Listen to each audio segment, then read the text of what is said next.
The wind in Wyoming did not blow. It scoured. It came screaming down from the granite spines of the Bighorn Mountains, carrying the bite of early frost and the grit of 1,000 miles of empty sagebrush. It stripped the paint from the siding of the ranch house and drove dust into the deepest creases of a man's skin. To the casual observer, the high plains in the late 1880s were a place of crushing desolation. The sky was too big, a pale, indifferent blue that arched over an ocean of brown grass and gray sage. In the center of this vastness, the Thorne ranch house sat like a dark, defiant square. It was a large structure, built of sturdy timber hauled down from the high country, 2 stories tall with a wraparound porch that groaned under the assault of the gale. There was no softness here. The land did not care if a man lived or died. It simply waited for him to make a mistake.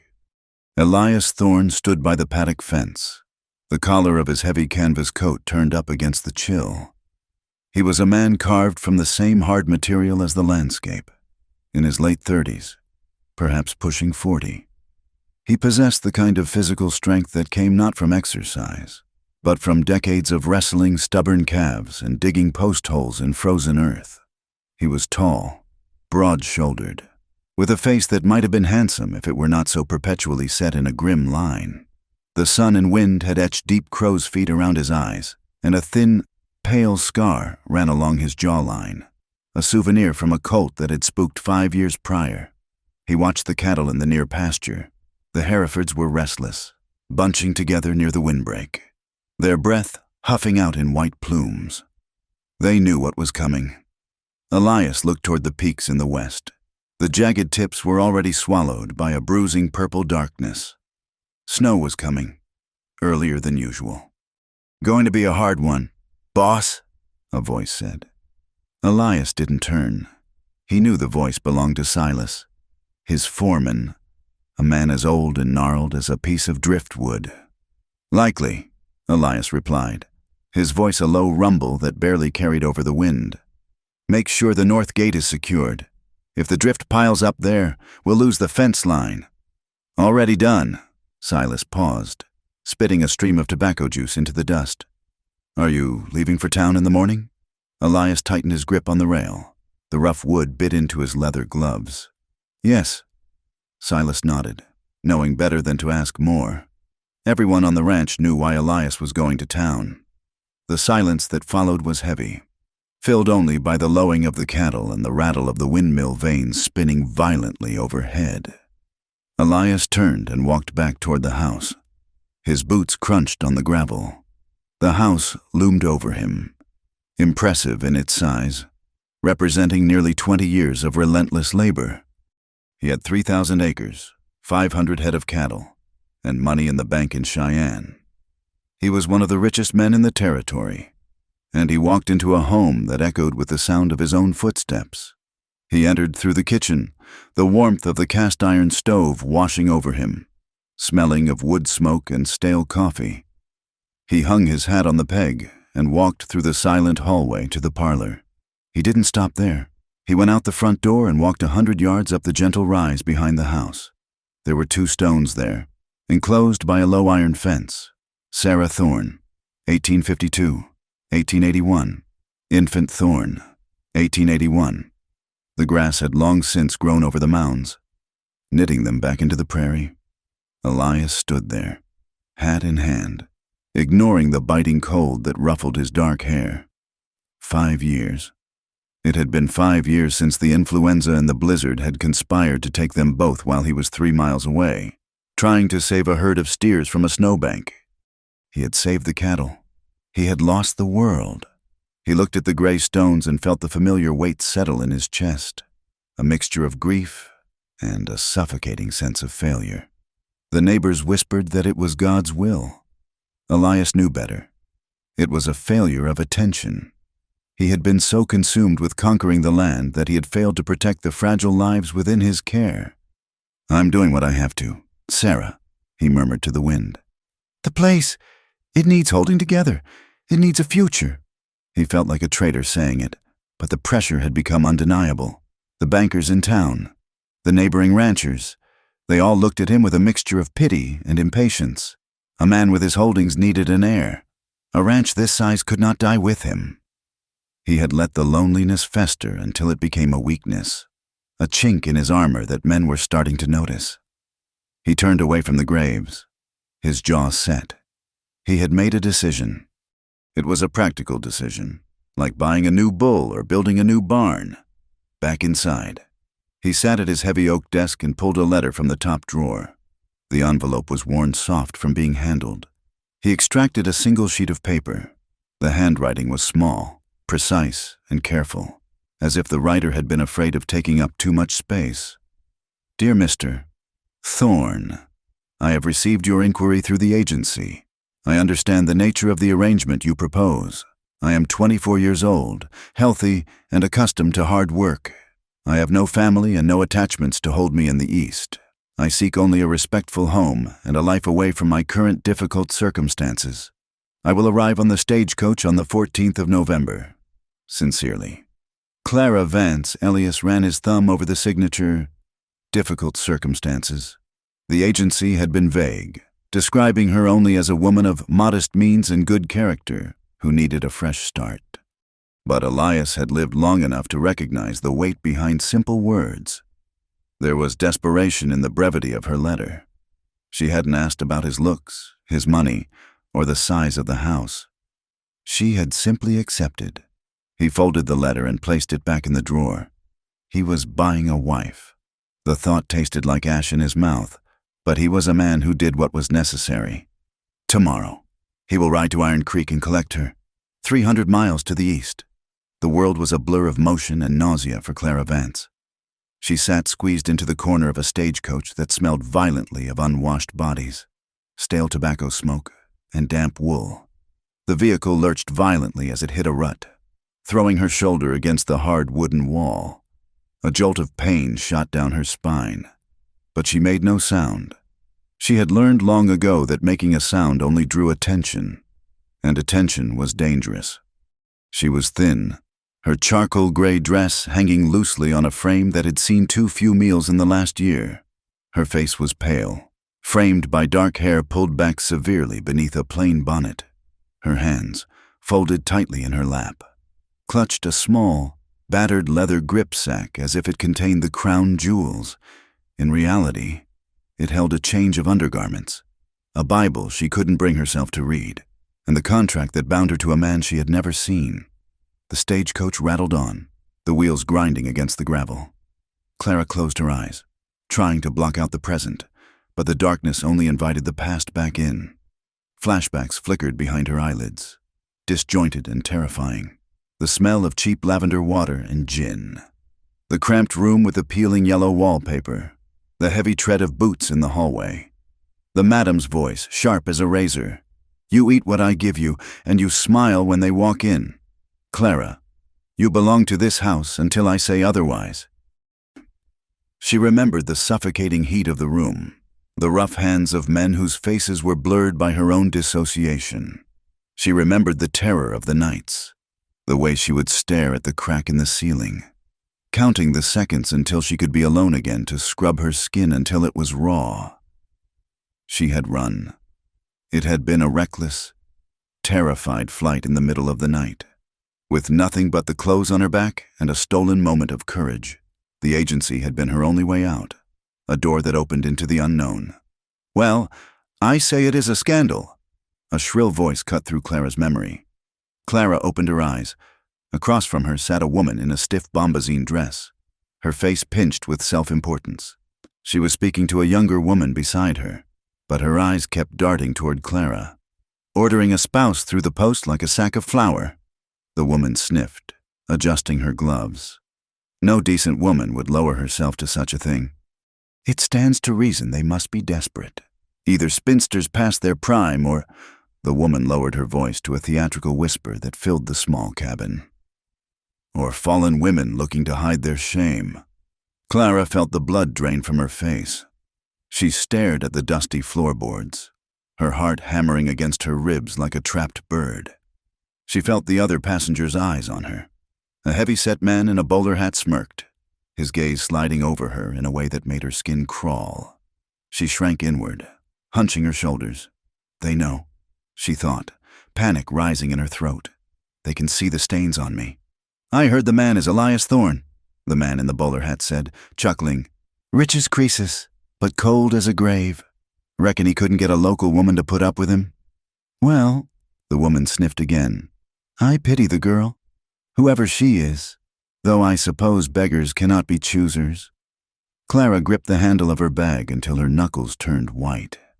She wanted to scream that she wasn't a beggar, that she was just trying to survive. But she remained silent.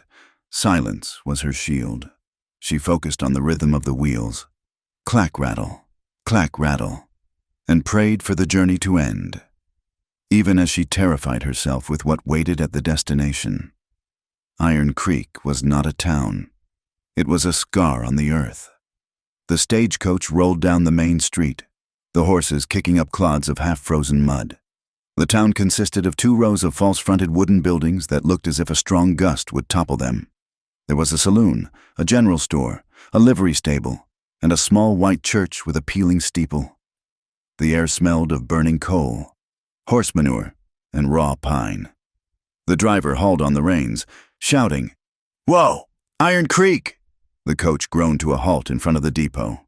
The door was flung open, and the passengers began to disembark. Clara waited until last. She smoothed her skirts with trembling hands, took a breath that shuddered in her lungs, and stepped out into the biting wind. A small crowd had gathered. In a town this size, the arrival of the stage was an event. Men leaned against the hitching posts, chewing on toothpicks. Women paused in their shopping to stare. Clara felt their gazes like physical blows. She kept her chin down, stepping onto the wooden boardwalk. "Clara Vance?" The voice was deep, resonant, and completely devoid of warmth. Clara froze. She looked up. Standing a few feet away was a mountain of a man. He towered over the others on the street. He wore a long canvas coat that had seen years of weather, and a wide-brimmed hat shadowed his face. But she could see the jaw, strong and set, and the eyes, dark, intelligent, and piercing. "Yes," she whispered, her voice cracking. Elias Thorne looked at her. For a moment, he said nothing. He was stunned. The letter had said she was healthy, but the woman standing before him looked like a stiff breeze would snap her in two. She was thin, her coat too light for the Wyoming winter, but it was her eyes that stopped him. They were large, dark, and filled with a haunted feral wariness he had only seen in animals that had been beaten too many times. She looked terrified of him. "I am Elias Thorne," he said. He stepped forward, extending a hand. It was a standard greeting, a courtesy, but as he reached out, he saw her flinch. It was a small movement, a sudden tightening of her shoulders and a slight recoil, as if she expected him to strike her. Elias froze for a fraction of a second, his instincts sharpening. What has happened to you, he wondered. He didn't withdraw his hand. He waited. Clara, realizing her mistake, forced herself to reach out. Her hand was small and cold inside his. She braced herself for him to squeeze hard, to pull her, to assert his dominance. Instead, his grip was surprisingly loose. His palm was rough, calloused like old leather, but he held her hand with a careful, almost hesitant gentleness, as if he were handling a bruised piece of fruit. He released her quickly. "The buckboard is over there," he said, gesturing toward a wagon hitched to 2 sturdy bays. "We have an appointment at the Justice of the Peace in 10 minutes. "Yes, sir," she said softly. The walk to the justice's office felt like a funeral procession. The town watched them. Clara heard the murmurs. "That's her? The mail-order bride? Scrawny little thing. Look at her, shaking like a leaf. What's a man like Elias wants with a stray like that?" Cheeks burning.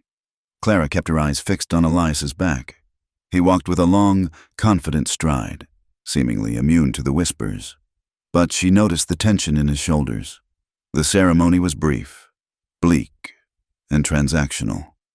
The Justice of the Peace, a man with whiskey on his breath and a stain on his vest, mumbled through the words in a dusty office that smelled of old paper. There were no flowers, no music, no vows of love. Just a contract signed. "Do you, Elias Thorne, take this woman?" "I do," Do you? Clara Vance. Take this man. I do. It was over in 5 minutes. Elias handed the justice a few coins. Clara felt a wave of nausea. It was just another transaction. Money changed hands, and she was signed over to a new owner. She fought the urge to turn and run out the door, to flee into the hills, but where would she go? The winter was coming, and she had $3 to her name. They walked back out into the cold.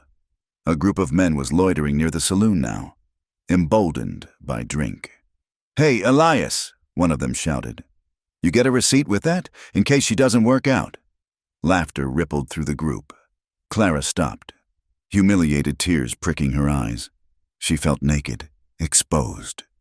Elias stopped too. He didn't shout back. He simply turned his head and looked at the men. He stood perfectly still, his silence heavy and dangerous. He stared at the heckler until the man's smile faltered and died. The group shuffled their feet, suddenly finding the dirt very interesting. "Get in the wagon," Elias said to Clara. His voice was low, but not angry at her. She climbed onto the high seat of the buckboard. Elias untied the horses, climbed up beside her, and snapped the reins. They rolled out of town without looking back, leaving the whispers behind. The ride to the ranch took 4 hours. As they left the town behind, the landscape grew wilder. The road was little more than a pair of ruts winding through the sagebrush. The wind picked up, cutting through Clara's thin coat like a knife. She wrapped her arms around herself, shivering violently, her teeth chattering. Elias drove in silence, his eyes scanning the horizon. He was acutely aware of the woman beside him. He could feel her shivering, shaking the bench seat. He frowned. Why didn't she bring a warmer coat? Does she not know what winter is? He shifted the reins to one hand and began to unbutton his heavy canvas coat. Clara watched him out of the corner of her eye, her heart leaping. What is he doing?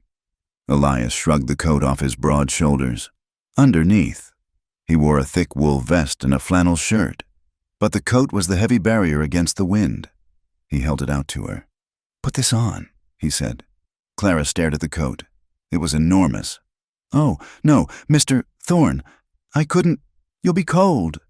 I'm used to it, he said, his voice brooking no argument. Take it. You're freezing. She hesitated, then reached out with numb fingers. She draped the heavy coat over her shoulders. It was still warm from his body. It enveloped her completely, swallowing her small frame. As she pulled the collar up, she was surrounded by his scent.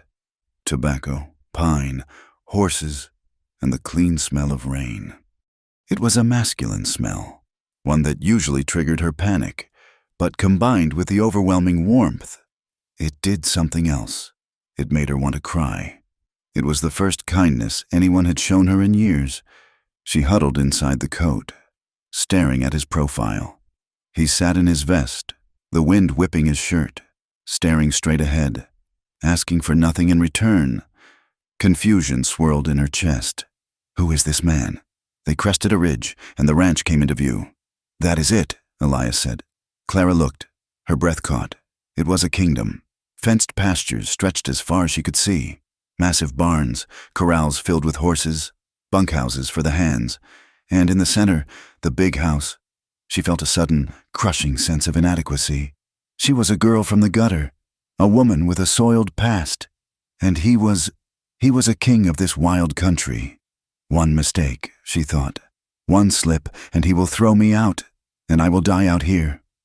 They pulled up to the house as the sun began to dip below the mountains, painting the sky in bruised shades of purple and blood red. Elias helped her down. Again. He was careful not to hold her too long. He led her inside. The house was warm, but it felt cavernous. The silence inside was different from the silence outside. It was a waiting silence. The kitchen is through there, Elias said, pointing. Parlor here. He led her up the stairs. Clara's heart began to hammer again. This was it, the bedroom, the duty.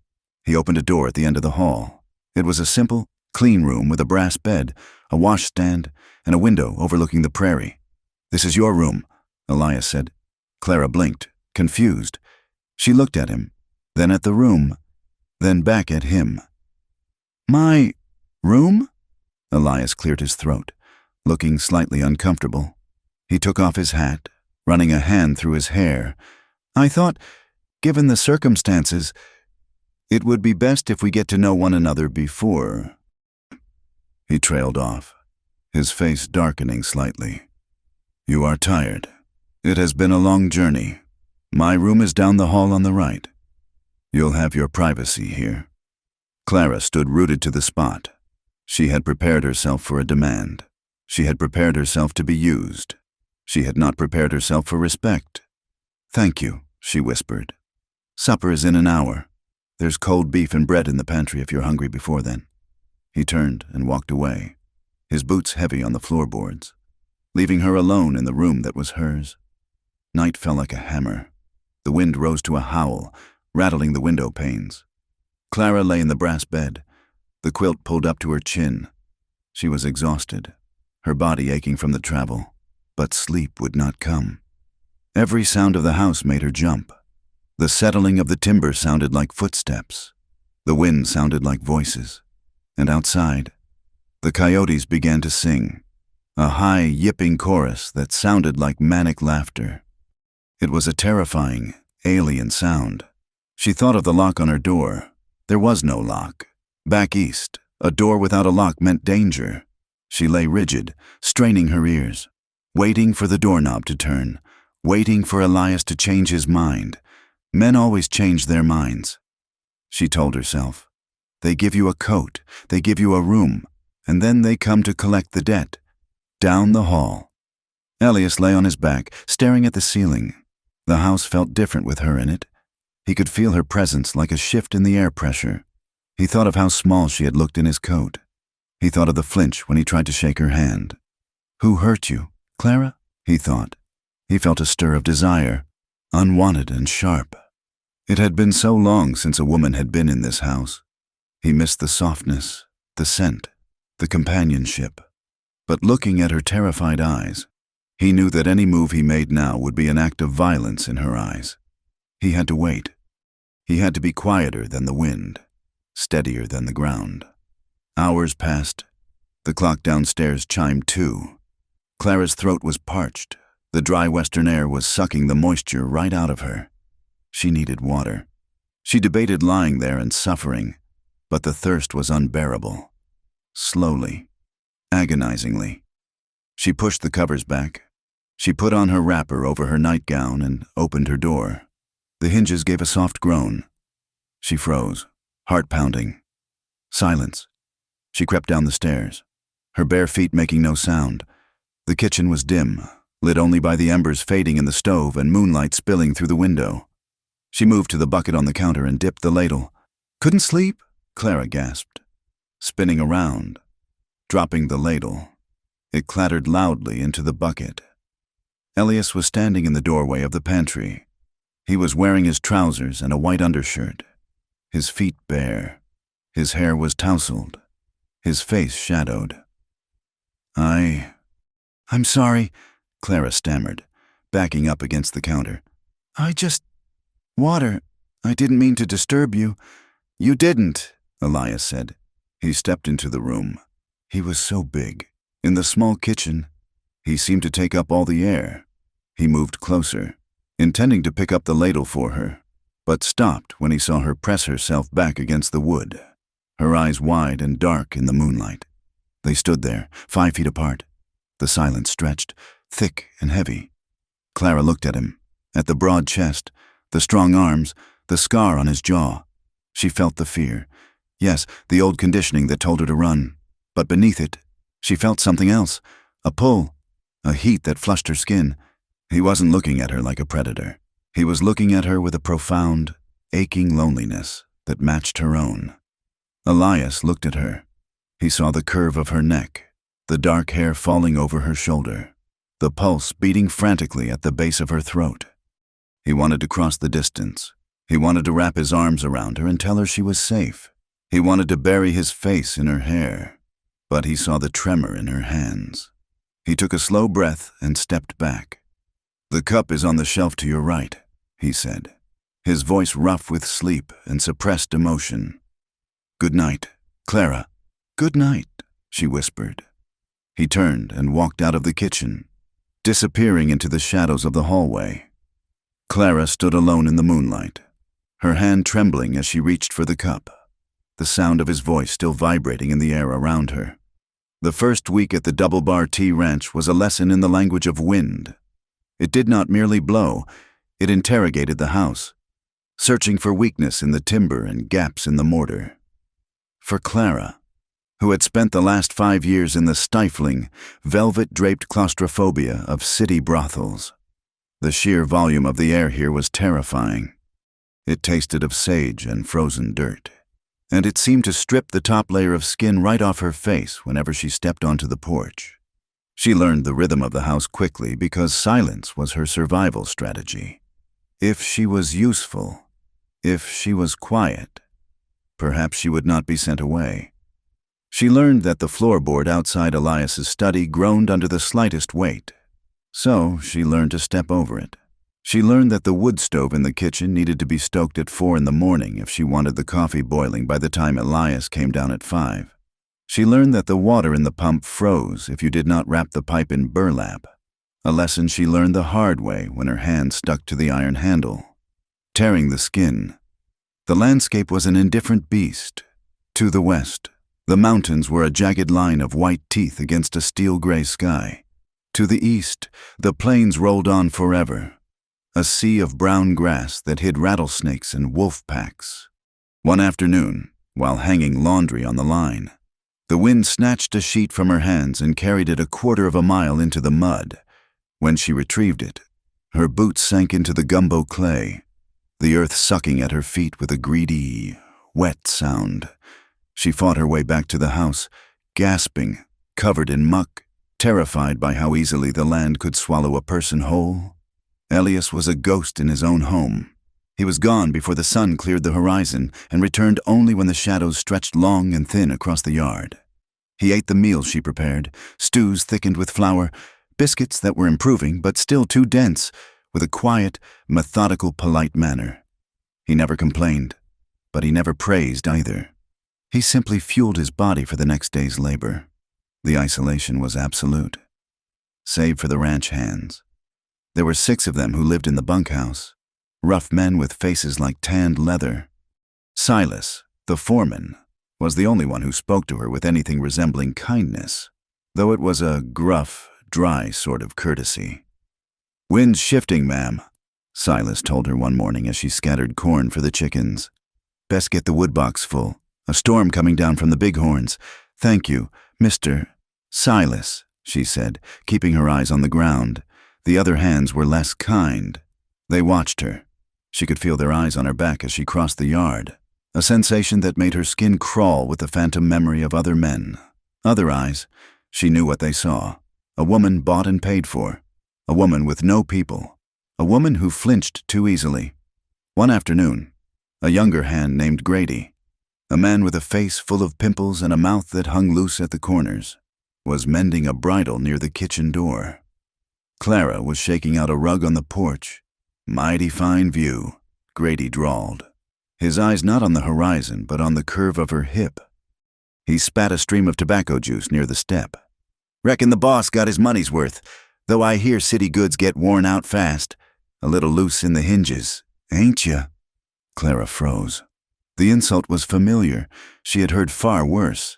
But here, in the open air, it felt like a slap. She clutched the rug to her chest, her breath hitching. "Grady!" The voice cracked like a whip. Elias had come around the corner of the barn, leading his gelding. He was covered in dust, his face a mask of stone. He did not shout. He did not need to. Grady jumped, dropping the bridle. "Boss, I was just—" "You are paid to work cattle," Elias said, his voice low and terrible. "Not to work your mouth. Step onto this porch again, or speak one word to my wife that isn't yes ma'am or no ma'am, and you will walk back to Cheyenne without your wages." Grady turned a mottled red. "Yes, sir. Sorry, sir." He grabbed the bridle and scrambled toward the bunkhouse. Elias watched him go, then turned his gaze to Clara. She was trembling, her knuckles white against the rug. She waited for him to look at her with the same disgust, to wonder if Grady was right. Instead, He simply touched the brim of his hat. "The woodbox is low," he said, and led his horse away. Clara hurried inside, her heart hammering. He had defended her, but the shame burned hot in her stomach. She felt like a burden, a stained thing that he had to protect his reputation against. She was a problem he had imported. To combat the feeling of worthlessness, she threw herself into the house. She scrubbed the pine floors until her knees were bruised. She organized the pantry, lining up the jars of preserved peaches and pickles in military rows. She mended his shirts, her needle flashing in the lamplight, stitching up tears caused by barbed wire and thorns. But the house fought back. It was filled with ghosts. In the back of the wardrobe in the spare room, she found a dress. It was blue calico, faded at the elbows, Sarah's dress. On the mantelpiece in the parlor sat a silver locket and a half-finished piece of embroidery. The needle still rusted into the fabric where it had been left 5 years ago. Clara dusted around these objects with terrified reverence. She felt like a thief. She was an intruder walking in a dead woman's footprints, sleeping down the hall from a man who likely wished she was the woman in the blue dress.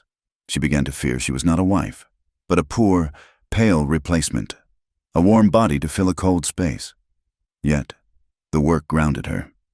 One evening, Elias came in from the cold, stomping snow from his boots. He paused in the doorway of the kitchen. Clara had polished the copper kettle until it gleamed, and the smell of fresh bread and sage filled the room. The table was set, the lamp wick trimmed to burn bright and steady. Elias looked at the room. For years, this kitchen had been a dark, functional place where he ate cold beans and stared at the wall. Now, it felt like a place where people lived. He looked at Clara, who was wiping her hands nervously on her apron. "It smells good," he said. It was a small thing, but to Clara, it was a lifeline. The isolation was broken 2 weeks later by a trip to town. The supplies were running low, and Elias needed to visit the bank. The wagon ride to Iron Creek was 3 hours of bone-jarring cold. Clara wore the heavy coat Elias had given her, but the wind found its way in. Iron Creek was just as muddy and miserable as she remembered. But this time, she was not a stranger stepping off a stagecoach. She was Mrs. Elias Thorne. The title felt like a costume that didn't fit. Elias tied the team in front of the general store. "I have business at the bank," he said. "Here." He handed her a $20 gold piece. "Get the list. Flour, coffee, sugar, dried beans. And pick out fabric for a dress. Something warm." Clara stared at the gold coin. It was more money than she had held in her hand in her entire life. "Mr. Thorne, I don't need—" "Get the fabric. Clara." He walked away toward the bank. Clara took a deep breath and entered the mercantile. The shop smelled of spices, sawdust, and pickle brine. Mrs. Higgins, the shopkeeper's wife, was behind the counter. She was a bird-like woman with sharp eyes and a mouth pursed as if she had just tasted a lemon. 2 other women from the church were browsing the bolts of cloth near the window. The conversation stopped the moment Clara entered. Clara walked to the counter, keeping her head down. "Good morning," she whispered. "I have a list." "Mrs." Higgins took the paper without touching Clara's hand. She began to gather the items, slamming the sack of flour onto the counter with unnecessary force. "You're settling in at the Thorne place, then?" "Mrs. Higgins asked, her voice loud enough to carry to the back of the store. "Yes, ma'am." "Hard place for a city woman," one of the church women said, drifting closer. She looked Clara up and down, her eyes lingering on Clara's thin frame and the rough cut of her hair, especially one used to easier living. Clara flinched. "I am accustomed to work," she said, her voice trembling. "I am sure you are," the woman said, exchanging a look with Mrs. Higgins. "Though I suppose the type of work varies. We were just saying, weren't we, Martha, that women who come by post are never entirely clean. You don't know whose hands they've passed through." Clara felt the blood drain from her face. The room seemed to tilt. She fumbled for the gold coin, her fingers shaking so badly she dropped it. It rang on the wooden floor. spinning in a circle. "Oh, clumsy, Mrs." Higgins tutted. Clara scrambled to pick it up. She wanted to vanish. She wanted to dissolve into the sawdust.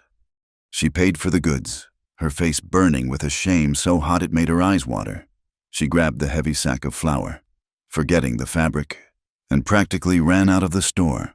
She couldn't stand on the boardwalk. She couldn't bear the stairs.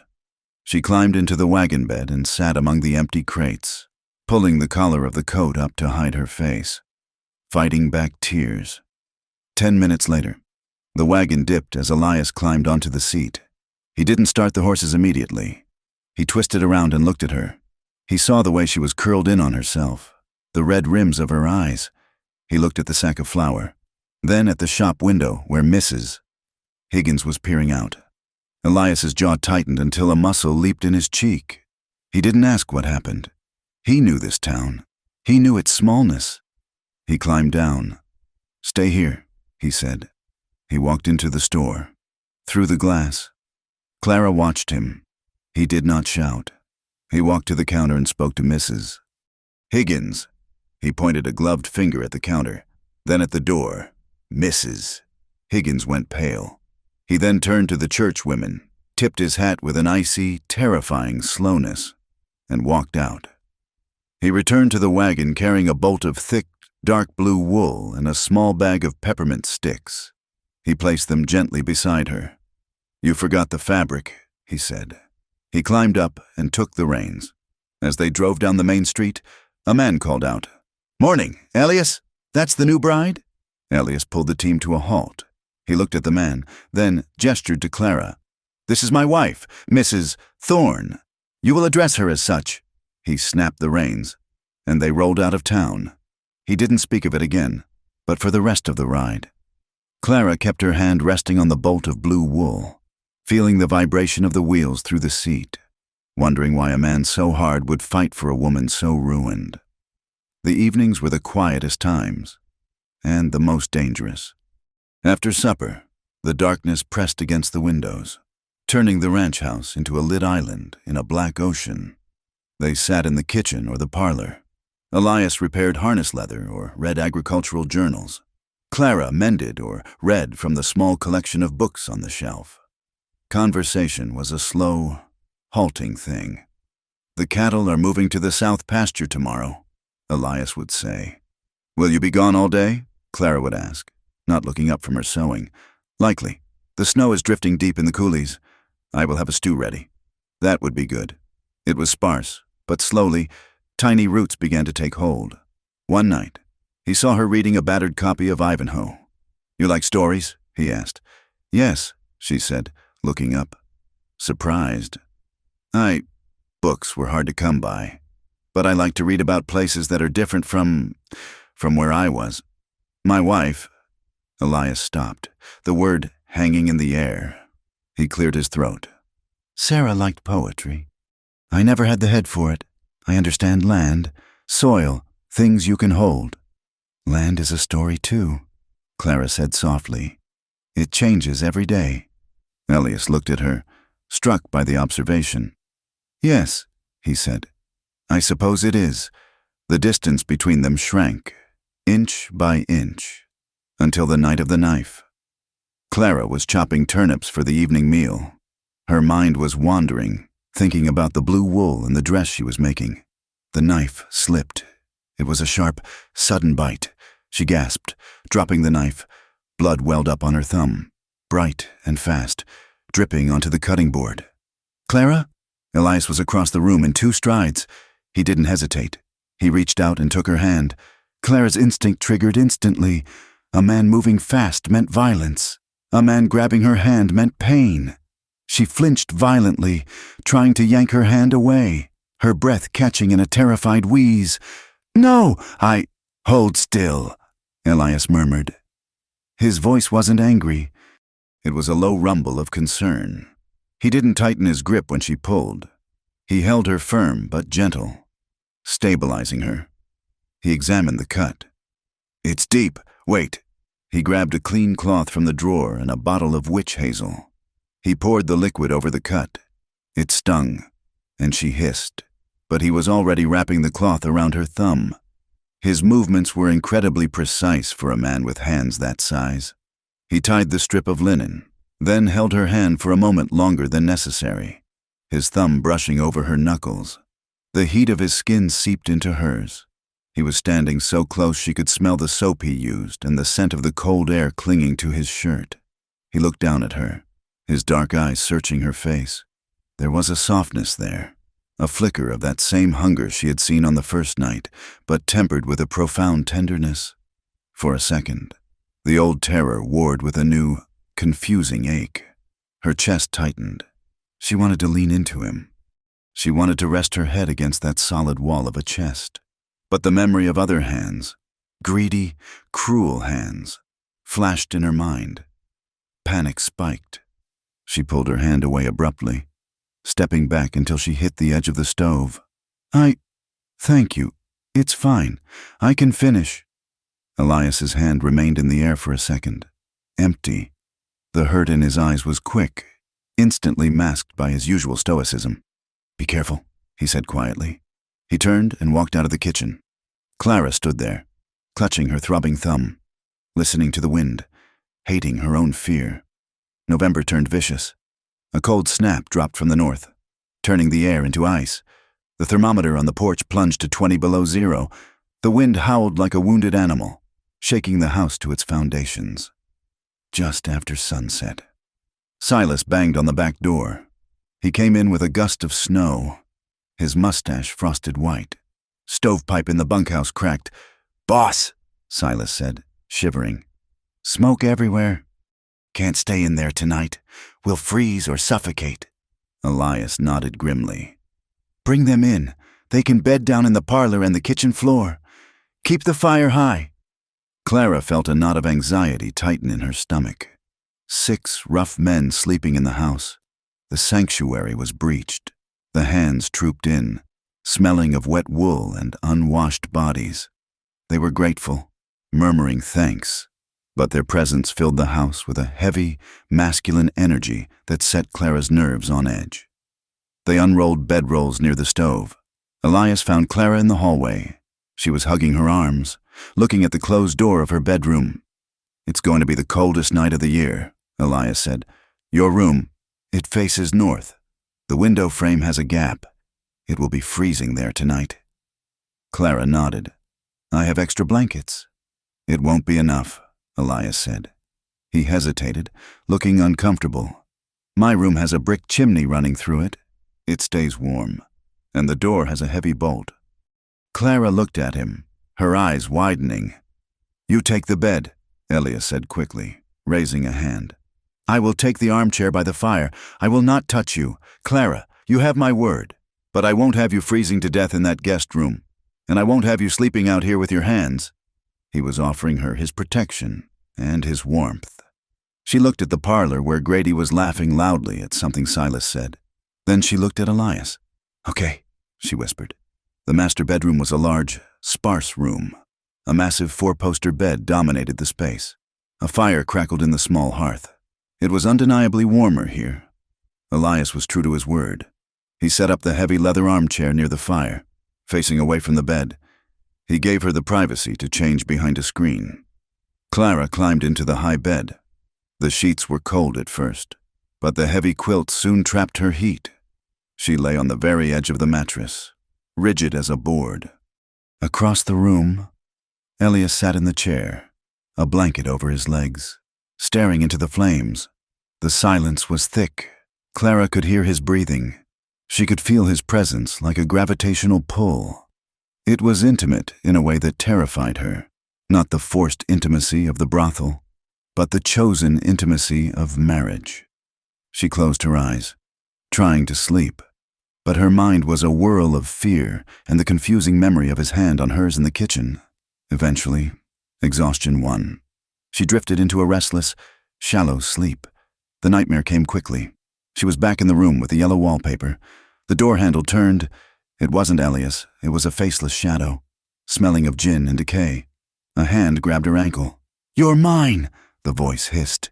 "You never left." "No!" Clara screamed. She thrashed, kicking out, fighting the invisible hands. Don't touch me! No!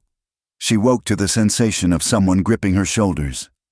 She screamed again, a raw, tearing sound, and scrambled backward, pressing herself against the headboard, her knees drawn up to her chest. Clara! Clara! It's me!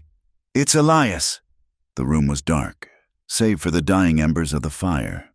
Elias was kneeling beside the bed. He wasn't touching her now.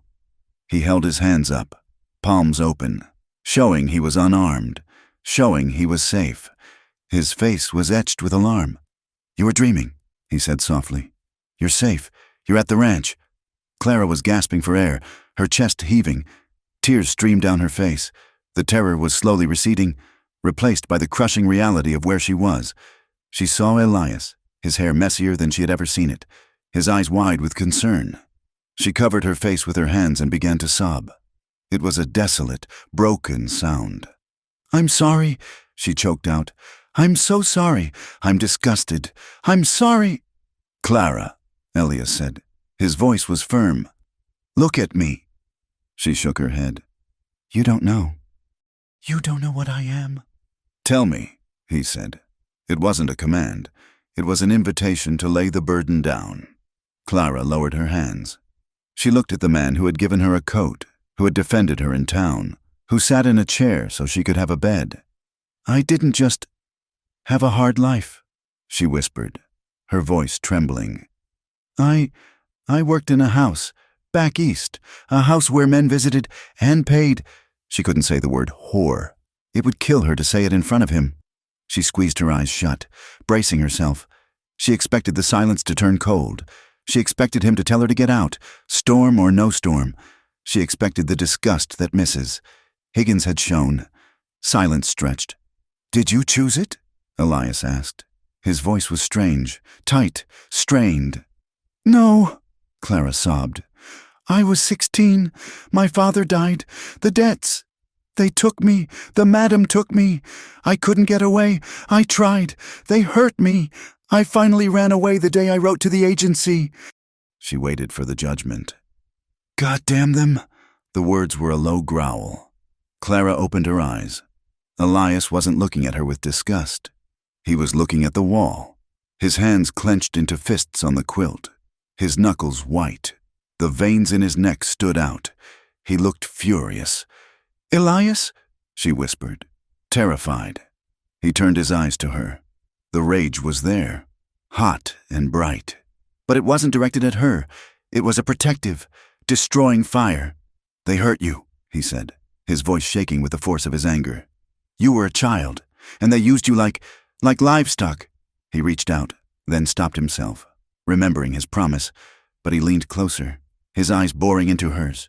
"You listen to me, Clara. You are not stained. You are a survivor. You did what you had to do to stay alive in a world that wanted to chew you up. There is no shame in surviving. The shame belongs to the men who did that to you. Not you, never you." Clara stared at him, stunned. The air left her lungs. He didn't hate her. He was angry with her. You aren't repulsed." "Repulsed?" Elias shook his head. "I look at you and I see the bravest woman I have ever met." Something inside Clara broke. The hard, calcified shell of shame she had built around her heart cracked open. She let out a long, shuddering breath. She looked at his hand, resting on the quilt. Tentatively, slowly, she reached out and covered his large hand with her small one. Elias went still. He turned his hand over, palm up, and interlaced his fingers with hers. He squeezed, a steady, anchoring pressure. "Try to sleep," he whispered. "I'm right here. I'm not going anywhere." He stayed kneeling by the bed until her breathing evened out. Clara fell asleep holding his hand. The first night in 5 years she had slept without fear. The next morning, the world was white. The storm had passed, leaving the ranch buried under 2 feet of snow. The sun rose brilliant and blinding, sparkling off the drifts. The silence was profound. The wind had died, leaving a stillness that felt holy. Clara stood at the window of the master bedroom, wrapped in a quilt. She watched the ranch hands digging a path to the barn. She saw the steam rising from the horses' backs. It was a beautiful, deadly world. One wrong turn in that white expanse last night would have meant death. She looked at Elias, who was stoking the fire. He moved with efficient grace. She understood now. He was hard because the world was hard. He was guarded because he knew how easily things could be taken away. He turned and saw her watching him. The moment hung between them, fragile as spun glass. "I need to show you something," he said. He led her downstairs to the great stone fireplace in the living room. It was cold, dark ash from the night before. "The draw is tricky on this one," Elias said. "If you don't stack the wood right, it smokes the whole house out." Sarah, she could never get it right. He knelt and showed her how to cross the kindling, how to create the pocket for the air. He struck a match and lit it.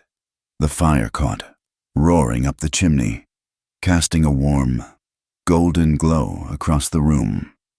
Elias stood up. He reached for the mantelpiece. He picked up the silver locket and the small framed daguerreotype of his first wife. Clara held her breath. Elias moved them. He didn't hide them away. That would have been disrespectful, but he moved them from the center of the mantel to the side. He created a space in the middle, a large, empty space. He turned to Clara. "It's your house, too." "Clara," he said quietly, "put what you want there. Make it yours." Clara looked at the empty space, then at the fire, and finally at Elias. His face was illuminated by the flames, the scar on his jaw softened by the light. She didn't have much to put there yet, but she had a future.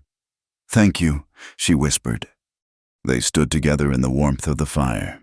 The snow piled high against the windows, the ghosts of the past stepping back into the shadows, making room for the living. Elias didn't touch her, but he stood close enough that she could feel the heat of him. And for the first time, she didn't want to move away. Wyoming did not wake gently from the winter. It broke the seasons back with a violent, shuddering heave.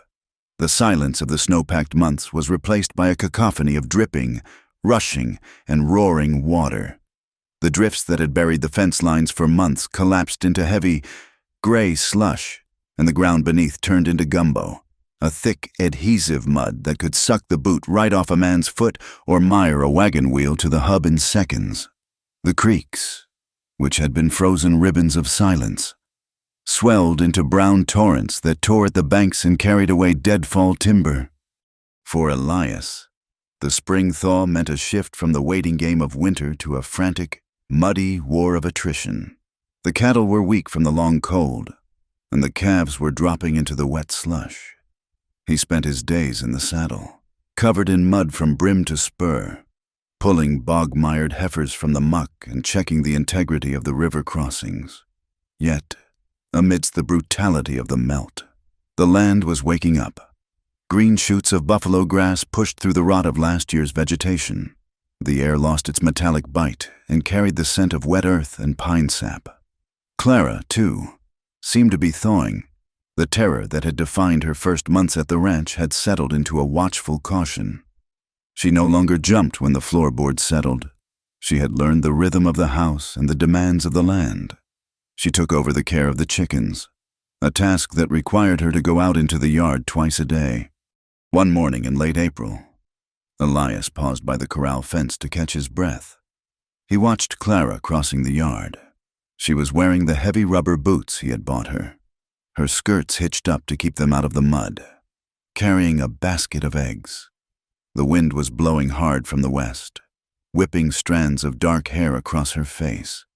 She stopped, balancing the basket on her hip, and reached up to tuck the hair behind her ear. Then, instead of hurrying back inside as she would have done 3 months ago, she turned her face toward the mountains.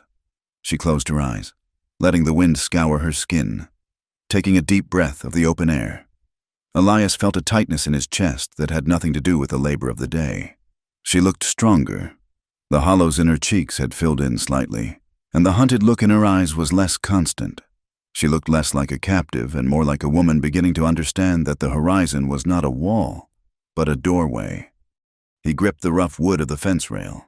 His desire for her was becoming a constant, low-grade ache. He watched her movements, the grace of her hands as she poured coffee. The way her neck arched when she reached for a high shelf. The soft sound of her breathing when they sat in the parlor at night. He wanted her. He wanted to cross the distance between them, to pull her against him and bury his face in the crook of her neck. But he held himself rigid. He remembered the flinch on the first day. He remembered the nightmares where she screamed at invisible men to stop. He was a large man, a man of force and violence when the ranch required it. He knew that to her. His size and his desire were threats. He would not be another man who took what he wanted simply because he could. He would starve before he fed on her fear. So he tipped his hat when she saw him watching, and he went back to the mud and the cattle, leaving the distance between them inviolate. The shift happened on a Tuesday evening, heralded by a sky that turned the color of a bruise. The storm had been building all afternoon, piling up thunderheads that looked like anvils forged of iron and ink. By supper, the light was gone, swallowed by the unnatural twilight of the tempest. "It is going to be a bad one," Elias said, securing the shutters on the west windows. "The livestock are spooked." They ate supper to the sound of distant rumbling. By the time the dishes were cleared, the storm was directly overhead. Lightning did not flash. It exploded. The sky cracked open with blinding sheets of white fire that illuminated the parlor like a strobe, followed instantly by thunder that shook the floorboards beneath their feet. Rain lashed against the house in horizontal waves, sounding like gravel being thrown against the siding. Clara was sitting on the settee, attempting to mend a shirt, but her hands were shaking too badly to hold the needle. Every crack of thunder made her shoulders jerk. The noise was too loud, too violent. It reminded her of the nights in the city when the saloon downstairs would erupt into brawls, when glass shattered and men shouted, and she knew that violence was coming up the stairs. A particularly massive boom rattled the china in the cabinet. Clara dropped the shirt and pressed her hands over her ears. Curling into herself, Elias, who had been reading in his armchair, looked up. He saw the terror in her posture, the way she was making herself small. He stood up and crossed the room. "Clara," he said, his voice pitched low to cut through the noise. She looked up, her eyes wide and dark. The lightning flashed again, casting his shadow long across the room. For a second, she looked at him and saw a threat. Then, the thunder roared, and the house groaned, and the fear of the storm outweighed the fear of the man. "I don't like the noise," she whispered, her voice trembling. "I know," he said. He didn't tell her it was foolish. He didn't tell her to be brave. He sat down on the settee beside her. He left a respectful distance, perhaps 6 inches of velvet cushion between them. He leaned back, stretching his arm along the back of the sofa, not touching her, but creating a shelter. "It is just noise," he said calmly. "The house is built of lodgepole pine and stone. It has stood against worse than this for 20 years. It will hold." Clara looked at him. He was solid. He was unshakable. While the world outside screamed and tore at itself, he sat with his legs stretched out, breathing evenly. Another crack of thunder, louder than the rest, shook the room. Instinct bypassed thought. Clara gave a small cry and shifted, sliding across the cushion until her side pressed against his. She tucked her head down, seeking a place to hide from the sound. Elias froze. He felt the warmth of her body against his rib cage, the trembling of her shoulder against his chest. His heart hammered a sudden, heavy rhythm against his ribs. He hesitated, his hand hovering in the air behind her. "Don't scare her," he told himself. "Don't take advantage." But she didn't pull away. She stayed there, pressed against his warmth. Slowly, with an agonizing care, Elias lowered his arm. He didn't grab her. He simply let his heavy arm rest around her shoulders, his hand cupping her upper arm gently. He drew her in, just a fraction of an inch. Clara let out a long, shaky breath and rested her head against his chest. The sensation was overwhelming. She could hear the steady, heavy thud of his heart beneath the wool of his vest. She could smell the scent of rain and tobacco and clean skin. He was so warm. The heat of him seemed to seep through her clothes, thawing the cold knot of fear in her stomach. For minutes, they sat like that, The storm raging outside, the silence inside thick with unsaid things.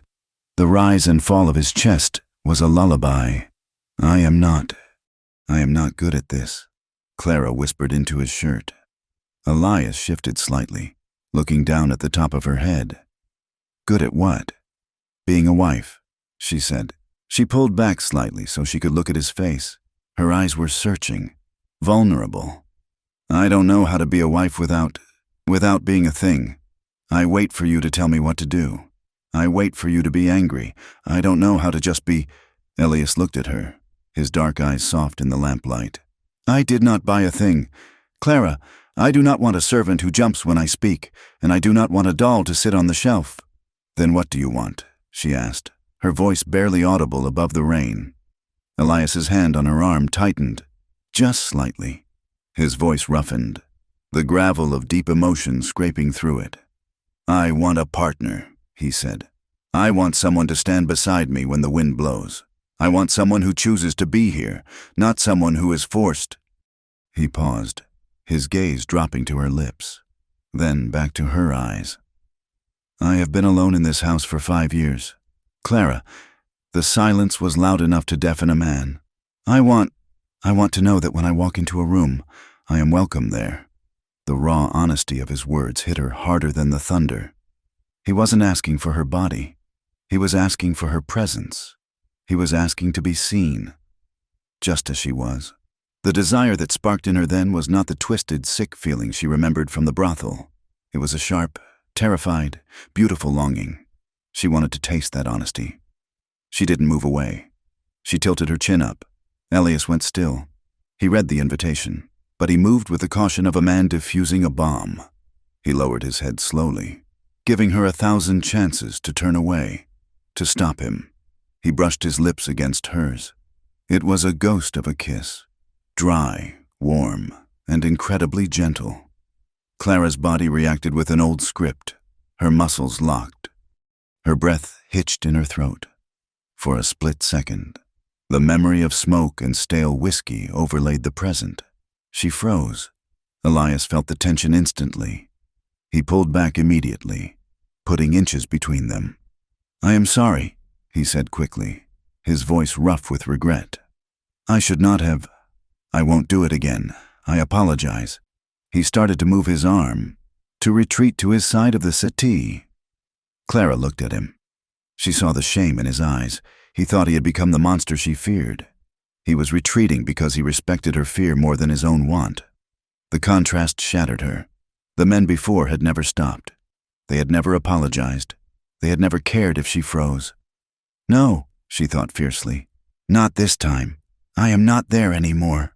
She reached out and grabbed the lapel of his vest. Her hand was shaking, but her grip was tight. "Don't," she whispered. Elias froze. "Clara? Don't go," she said. She took a breath that shuddered in her lungs. It was just a memory. "It wasn't you. Try again. Please." Elias looked at her, searching for any sign of coercion. He saw only a fierce, terrified determination. "You are sure?" he asked softly. "Yes." He leaned in again. This time, he didn't hesitate, but he didn't rush. He brought his mouth to hers. And this time, Clara didn't freeze. She closed her eyes and focused on the sensation, the roughness of his unshaven jaw, the warmth of his mouth, the smell of him. She leaned in. She pressed her lips against his. It was clumsy and tentative, a question asked and answered in the dark. But when his hand came up to cup her face, his thumb brushing her cheekbone, a jolt of electricity went through her that made her toes curl. It was the terrifying realization that she was a woman, alive and wanting. They broke apart, breathless. The storm outside seemed miles away. "Clara," Elias breathed, his forehead resting against hers. She trembled, overwhelmed by the enormity of what she had just done.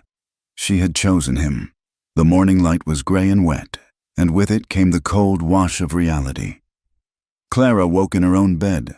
Elias had walked her to her door and kissed her forehead. Nothing more, but the memory of the settee burned in her mind.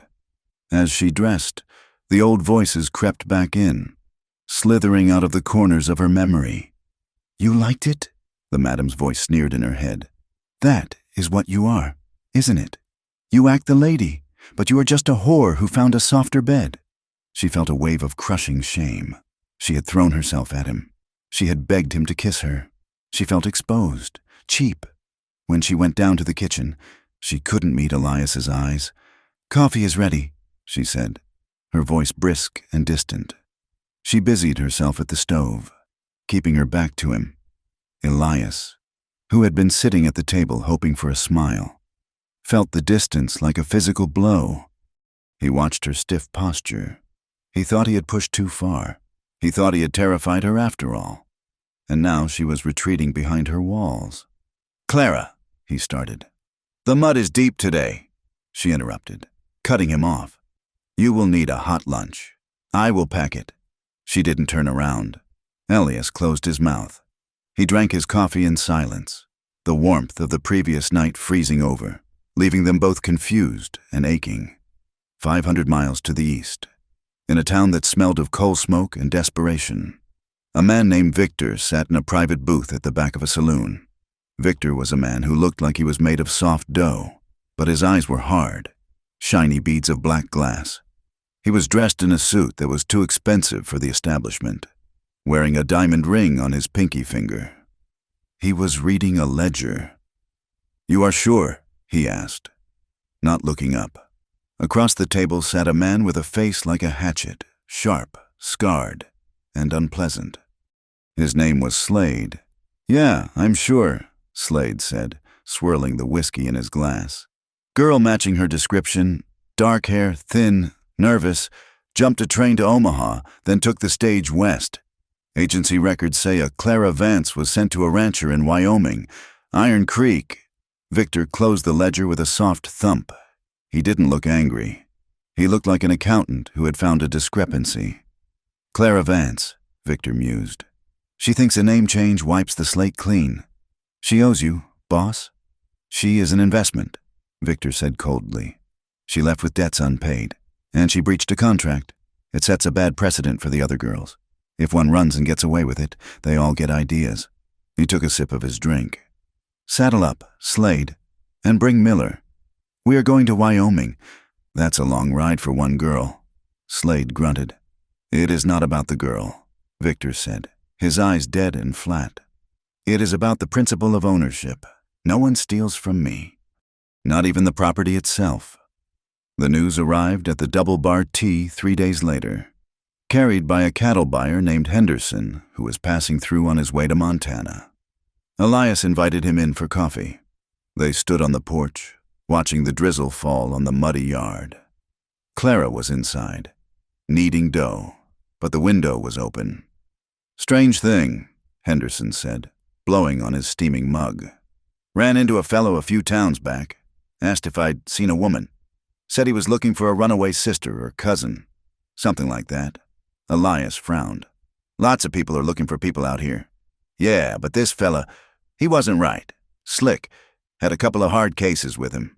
Described a girl, small, dark hair, scar on her left wrist."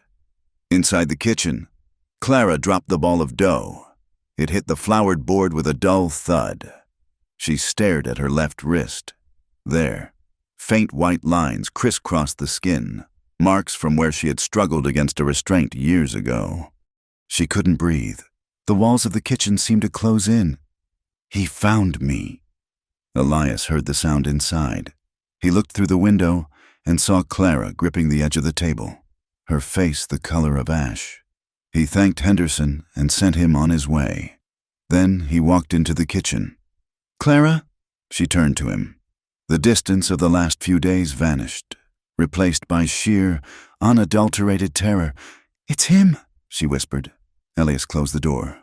"Who?" "Victor," she said. The name tasted like poison. The man who owned the house. He isn't looking for a sister. He is looking for me." Elias stood very still. "You said you ran away. You didn't say he would follow. I didn't think he would come this far," she cried, tears spilling over. "But he is a man who never lets a penny go.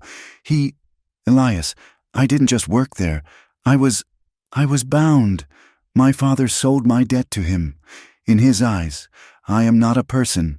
I am an asset on a ledger. If he comes, he will say I belong to him. He will say I stole myself." She sank into a chair, burying her face in her hands. "He will have papers. He will have the law. You have to send me away. If I am here when he comes, he will destroy everything you have." Elias looked at her. He looked at the woman who had kissed him in the storm, the woman who was finally learning to look at the horizon. "The law," Elias repeated. A strange, hard light came into his eyes. He didn't go to her to comfort her. He turned and walked out of the kitchen, heading straight for his study. Clara watched him go, her heart breaking. He is checking the accounts, she thought. He is figuring out how to cut his losses. Elias did not return for supper. He saddled his horse and rode into town in the pouring rain. He didn't come back until long after dark. Clara sat at the kitchen table, the lamp burning low. She had packed her small bag. She was ready to leave. She wouldn't let Victor hurt Elias. She would walk out into the dark before she let that happen. The door opened. Elias walked in. He was soaked, water dripping from the brim of his hat, his coat heavy with rain. He looked exhausted, but his eyes were blazing. He carried a leather satchel. He walked to the table and threw it down. It landed with a heavy slap. He reached inside and pulled out 2 documents. One was the original agency contract, the yellowed paper that had brought her here. The other was a fresh document, stamped with the official seal of the territory, the ink still smelling sharp. He laid them side by side in the circle of lamplight. Clara looked at the agency contract, the sale paper. "Wait," she whispered, her blood running cold. She looked up at him, her voice trembling. You are using that on me?" She thought he was annulling the marriage. She thought he was proving she had entered under false pretenses, that he was using the contract to cast her off to save his ranch from Victor's legal wrath. Elias saw the look in her eyes, the expectation of betrayal. It cut him deep. "Yes," he said roughly. "I am using it." He pointed a calloused finger at the old contract. "This paper," he said, his voice steady and intense. "You think it is a chain. You think it proves you were bought." He moved his hand to the new document. "But in the eyes of the law, this contract proves something else. It proves that on November 14th, you became Clara Thorne. It proves that a legal transaction occurred that supersedes any prior claim." He leaned over the table, resting his hands on the wood, bringing his face close to hers. "I went to the judge tonight. I showed him this, and I had him draw up this decree." He tapped the new paper. "This declares that any debts held in the name of Clara Vance are null and void, as that person no longer exists in the eyes of the territory. You are my wife. You are a citizen of Wyoming under my name, and under the law, a husband's claim protects the wife from any past creditors." Clara stared at him, her mouth open, her mind struggling to catch up. You aren't sending me away." "Send you away?" Elias's voice cracked. The restraint he had held onto for months finally snapped. "Clara, look at me." He reached out and took her face in his rough, wet hands. "I am not using this paper to get rid of you. I am using it to build a wall around you that he cannot cross. I don't care about his ledger. I don't care about his debt. I used my name, my money, and every ounce of influence I have to make sure that if he rides onto this land, he has no claim on you." He stroked her cheek with his thumb, his eyes burning with a fierce, desperate light. "I don't want you because I paid for you," he whispered fiercely. "I want you because you are you, because you light the fire in the morning, because you tuck your hair behind your ear, because you kissed me in the storm." The wall inside Clara crumbled. It didn't just crack. It turned to dust. He wasn't rejecting her. He had ridden through the rain to buy her freedom. He had taken the symbol of her bondage, the contract, and turned it into a shield. "Elias!" she sobbed. She launched herself out of the chair. She collided with him, wrapping her arms around his wet coat, burying her face in his chest. She cried, great heaving sobs of relief and love and terror. Elias wrapped his arms around her, holding her so tight it almost hurt. He buried his face in her hair. breathing in the scent of her, shaking with the adrenaline of the night and the sheer force of his emotion. "I have you," he murmured into her hair. "I have you. He can't take you." They stood there for a long time, holding each other while the rain battered the roof. Then Clara pulled back. She looked up at him, her face wet with tears. She didn't speak. She just reached up and pulled his head down. The kiss was different this time. It wasn't tentative. It wasn't gentle. It was desperate. It was a claim. Clara kissed him with a hunger that shocked them both, her hands tangling in his wet hair, her body pressing against his. Elias groaned, a low sound in his throat, and kissed her back, his hands sliding down to her waist, pulling her flush against him. The heat flared between them, sudden and consuming. They were two lonely people who had found a harbor in the dark. His hands moved over her back, memorizing the shape of her. Her hands explored the breadth of his shoulders. They stumbled backward, bumping into the table, never breaking the kiss. But as Elias's hand moved to the buttons of her bodice, Clara gasped, a sharp intake of breath. Elias froze. He pulled back inches, his breathing ragged, his eyes black with desire but clear with concern. "Clara?" She was trembling. Her body was alive, aching, wanting him. But deep down, the old fear snagged. The shadow of Victor was still too close. The memories were still too sharp. She wanted this, but she was terrified that if they went further, the old panic would return and ruin this beautiful, fragile thing. "I want to," she whispered, her voice shaking. "I want to, Elias, but I'm afraid I will freeze again." Elias rested his forehead against hers. He took a deep, stabilizing breath, fighting his own body. "Then we wait," he said hoarsely. "We wait until you're not afraid. I can wait a lifetime." "Clara."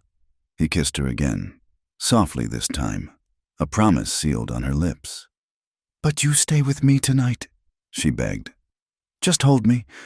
"I will hold you," he promised.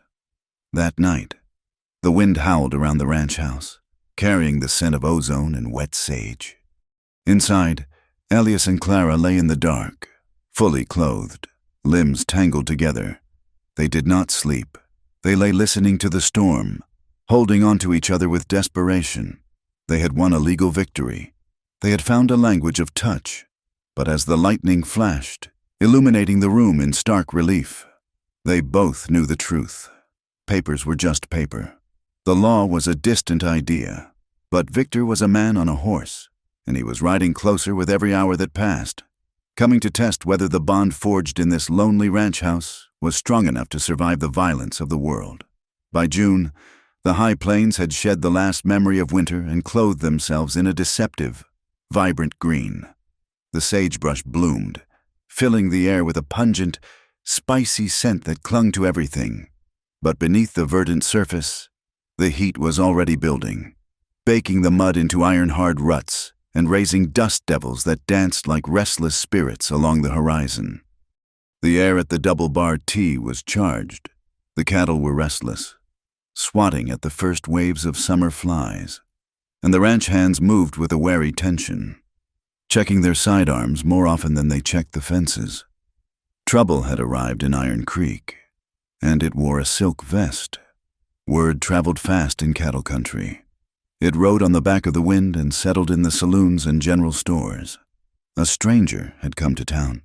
He was a man of means, they said, with soft hands and hard eyes. He was staying at the hotel, buying rounds of whiskey for the locals, and asking questions. He spoke of a debt owed. He spoke of a woman who had stolen from him. He spoke of Clara, in the cool interior of the ranch house kitchen. Clara stood by the window, her knuckles white as she gripped the sill. Silas had brought the news an hour ago, his hat in his hand, his eyes downcast as he relayed what he had heard at the livery stable. "Victor Morel is here." The name alone was enough to stop her breath. For months, she had allowed herself to believe that Elias's legal maneuvering had built a fortress around her. She had let the wide Wyoming sky lull her into a sense of safety. But now, the monster from the east was drinking whiskey 10 miles away, telling anyone who would listen that she was a thief and a runaway whore. "He is talking to the sheriff," Silas had said, spitting the words out like something foul. "Says he has got ledgers. Say you signed papers back in Chicago." Elias was at the table, cleaning his Colt Peacemaker. The smell of gun oil and solvent was sharp in the room. He had not spoken since Silas left. He worked the rag over the blue steel with a rhythmic, terrifying calm. Clara turned from the window. The fear that gripped her was not for herself. She was used to fear. It was for the man sitting at the table. She looked at Elias, the gray at his temples, the lines of exhaustion around his eyes, the ranch he had built with his own blood and sweat. Victor would take it all. He would drag Elias through the mud of a public scandal, bleed him dry with legal fees, and perhaps, if pushed, kill him. "I have to go," Clara said. The rhythmic swish-swish of the cleaning rag stopped. Elias did not look up. "Go where?" he asked, his voice low. "Away," she said, the word tearing out of her throat. "If I am not here, he has no claim on you. He will follow me. I can lead him toward Montana. I can—" "You will do no such thing." Elias set the revolver down on the oilcloth with a heavy thud. He looked up, his eyes dark and dangerous. "You don't know him," Clara cried, her voice rising to a pitch of panic. She took a step toward him. "Elias, please listen to me. He isn't just a man. He is a disease. He will rot everything you have touched. The town is already whispering." "They are saying you are harboring a criminal. If I leave now, you can say I ran. You can wash your hands of me." Elias stood up. The chair scraped violently against the floorboards. "Wash my hands?" "Yes!" She was shouting now, desperate to make him understand, desperate to save him from her own stained history. "I am not worth this. Look at what is happening. The neighbors won't speak to us. The bank will pull your credit. He will destroy you just to spite me. I won't let you lose this ranch for someone like me." Elias crossed the room in 2 long strides. He grabbed her by the shoulders. His grip was hard, fueled by a mixture of fury and terror that matched her own.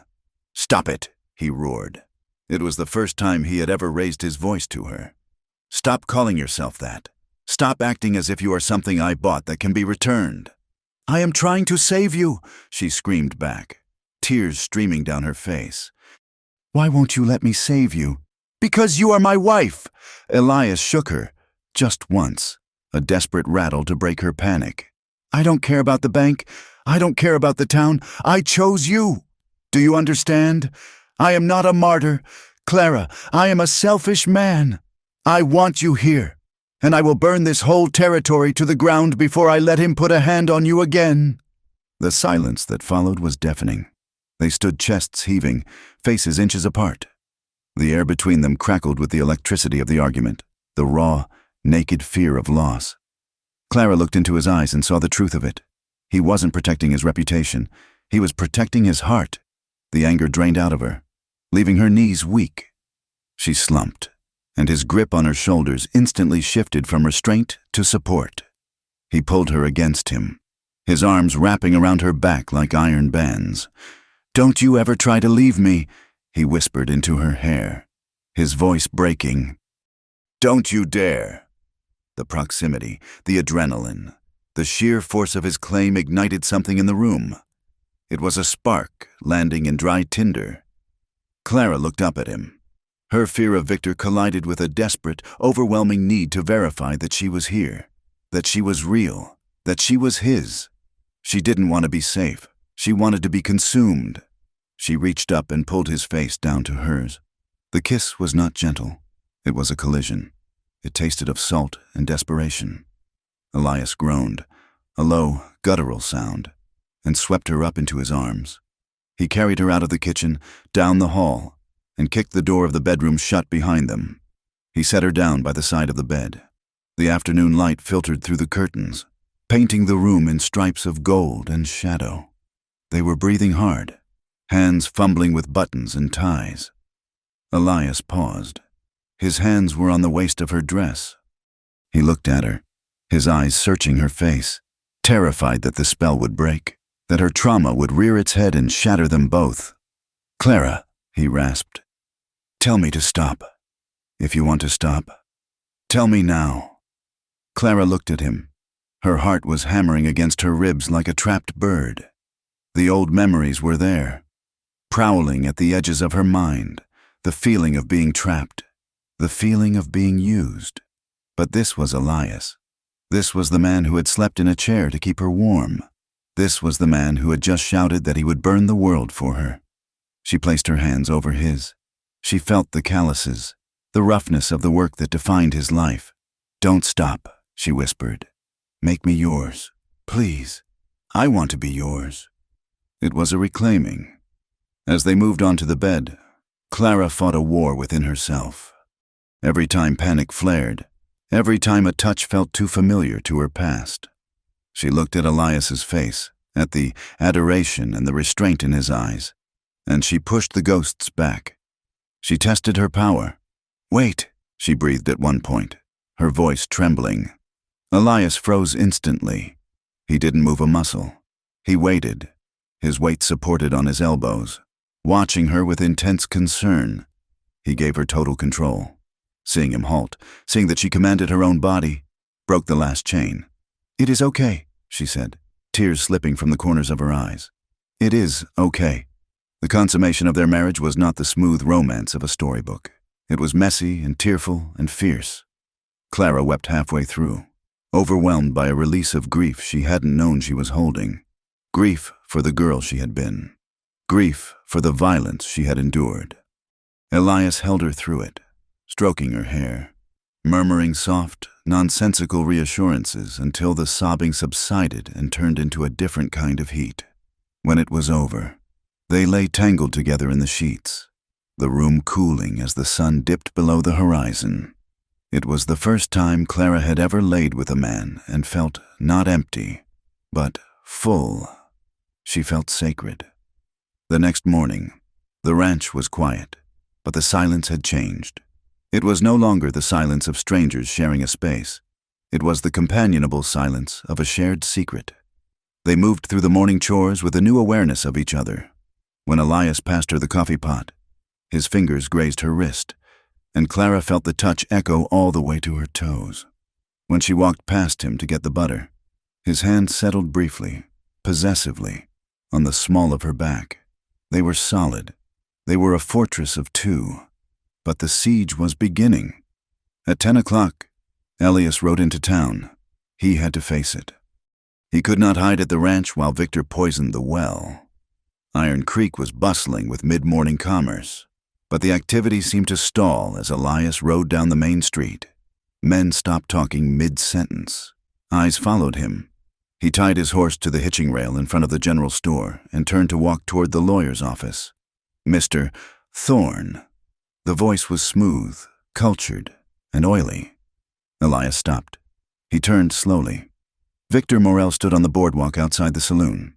He was a man who had gone to seed, his waistline straining his vest, but he carried himself with the arrogance of a man who owned the pavement he stood on. He was flanked by two men, hired muscle, looking bored and dangerous. "I don't believe we have been introduced," Victor said, smiling a smile that didn't reach his eyes. "I am Victor Morel."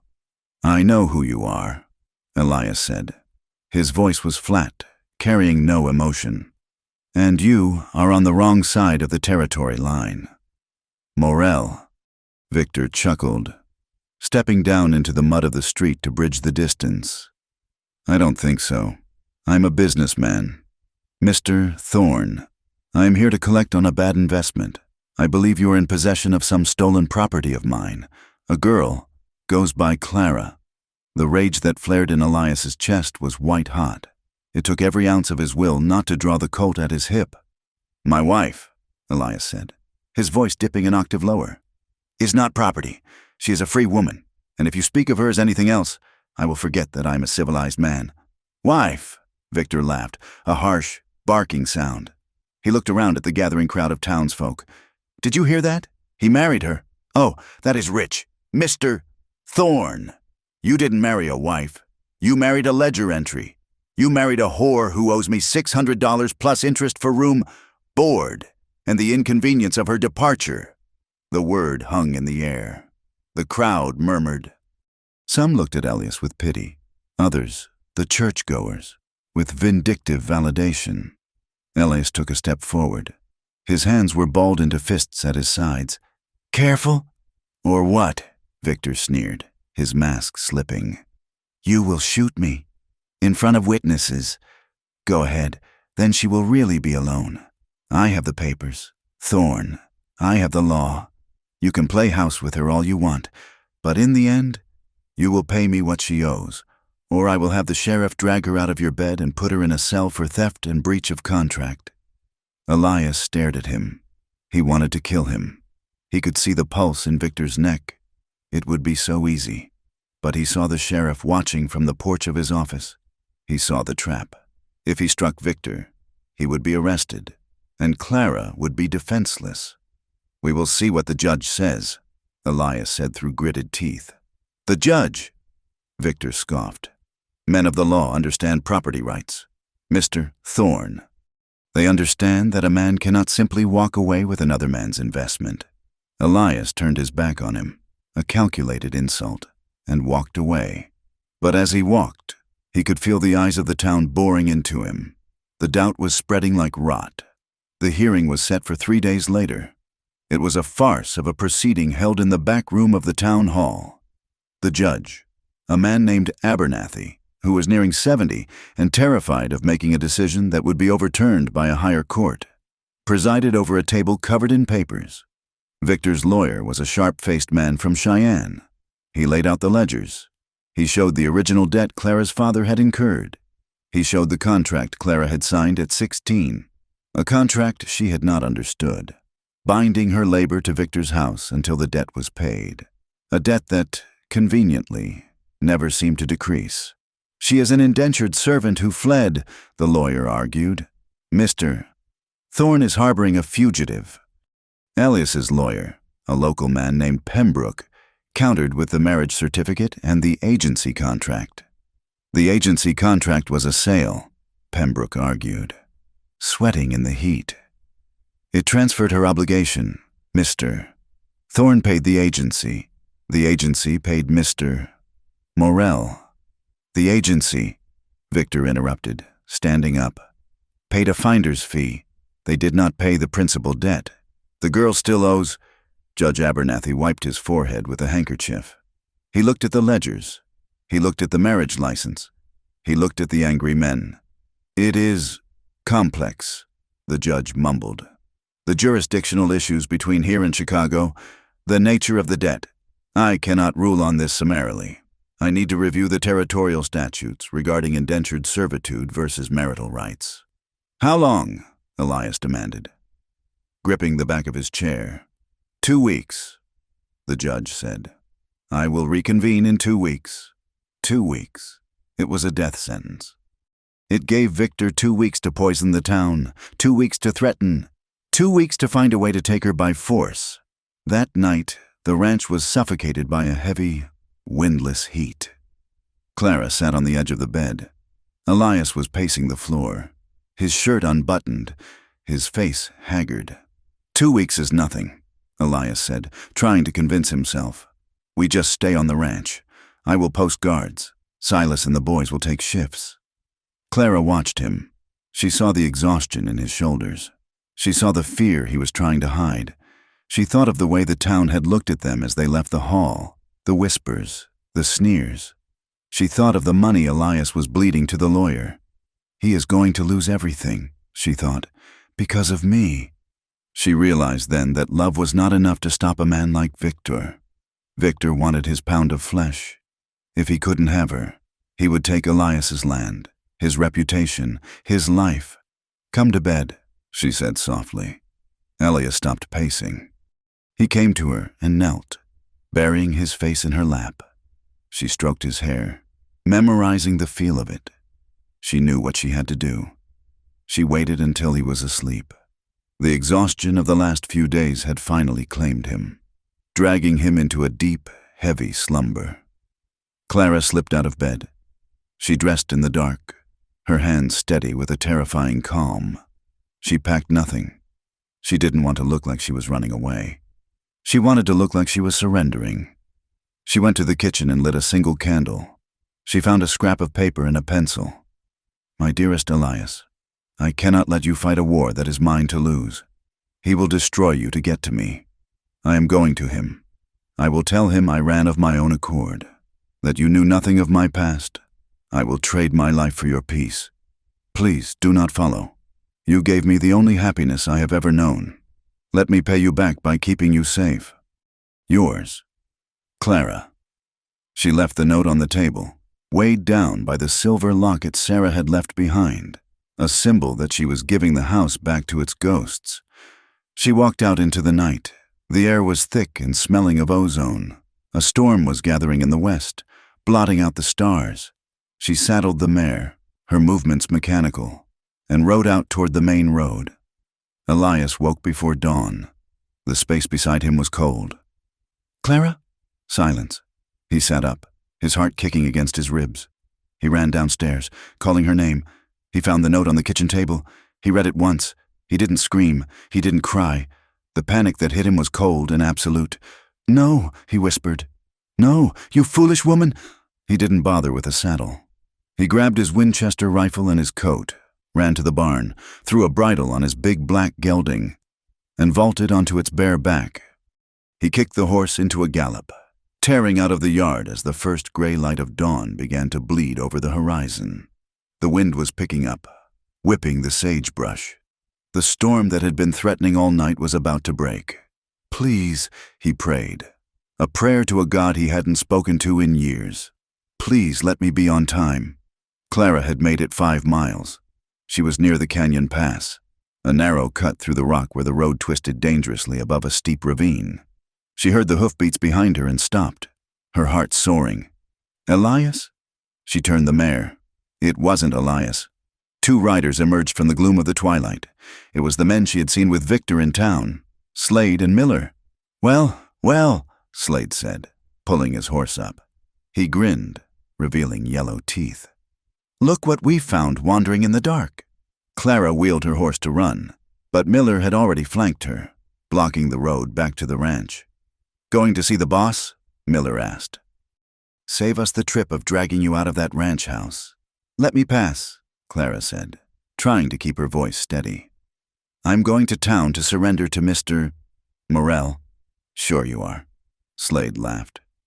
He rode closer, reaching out to grab her mare's bridle. But we reckon we better make sure you get there.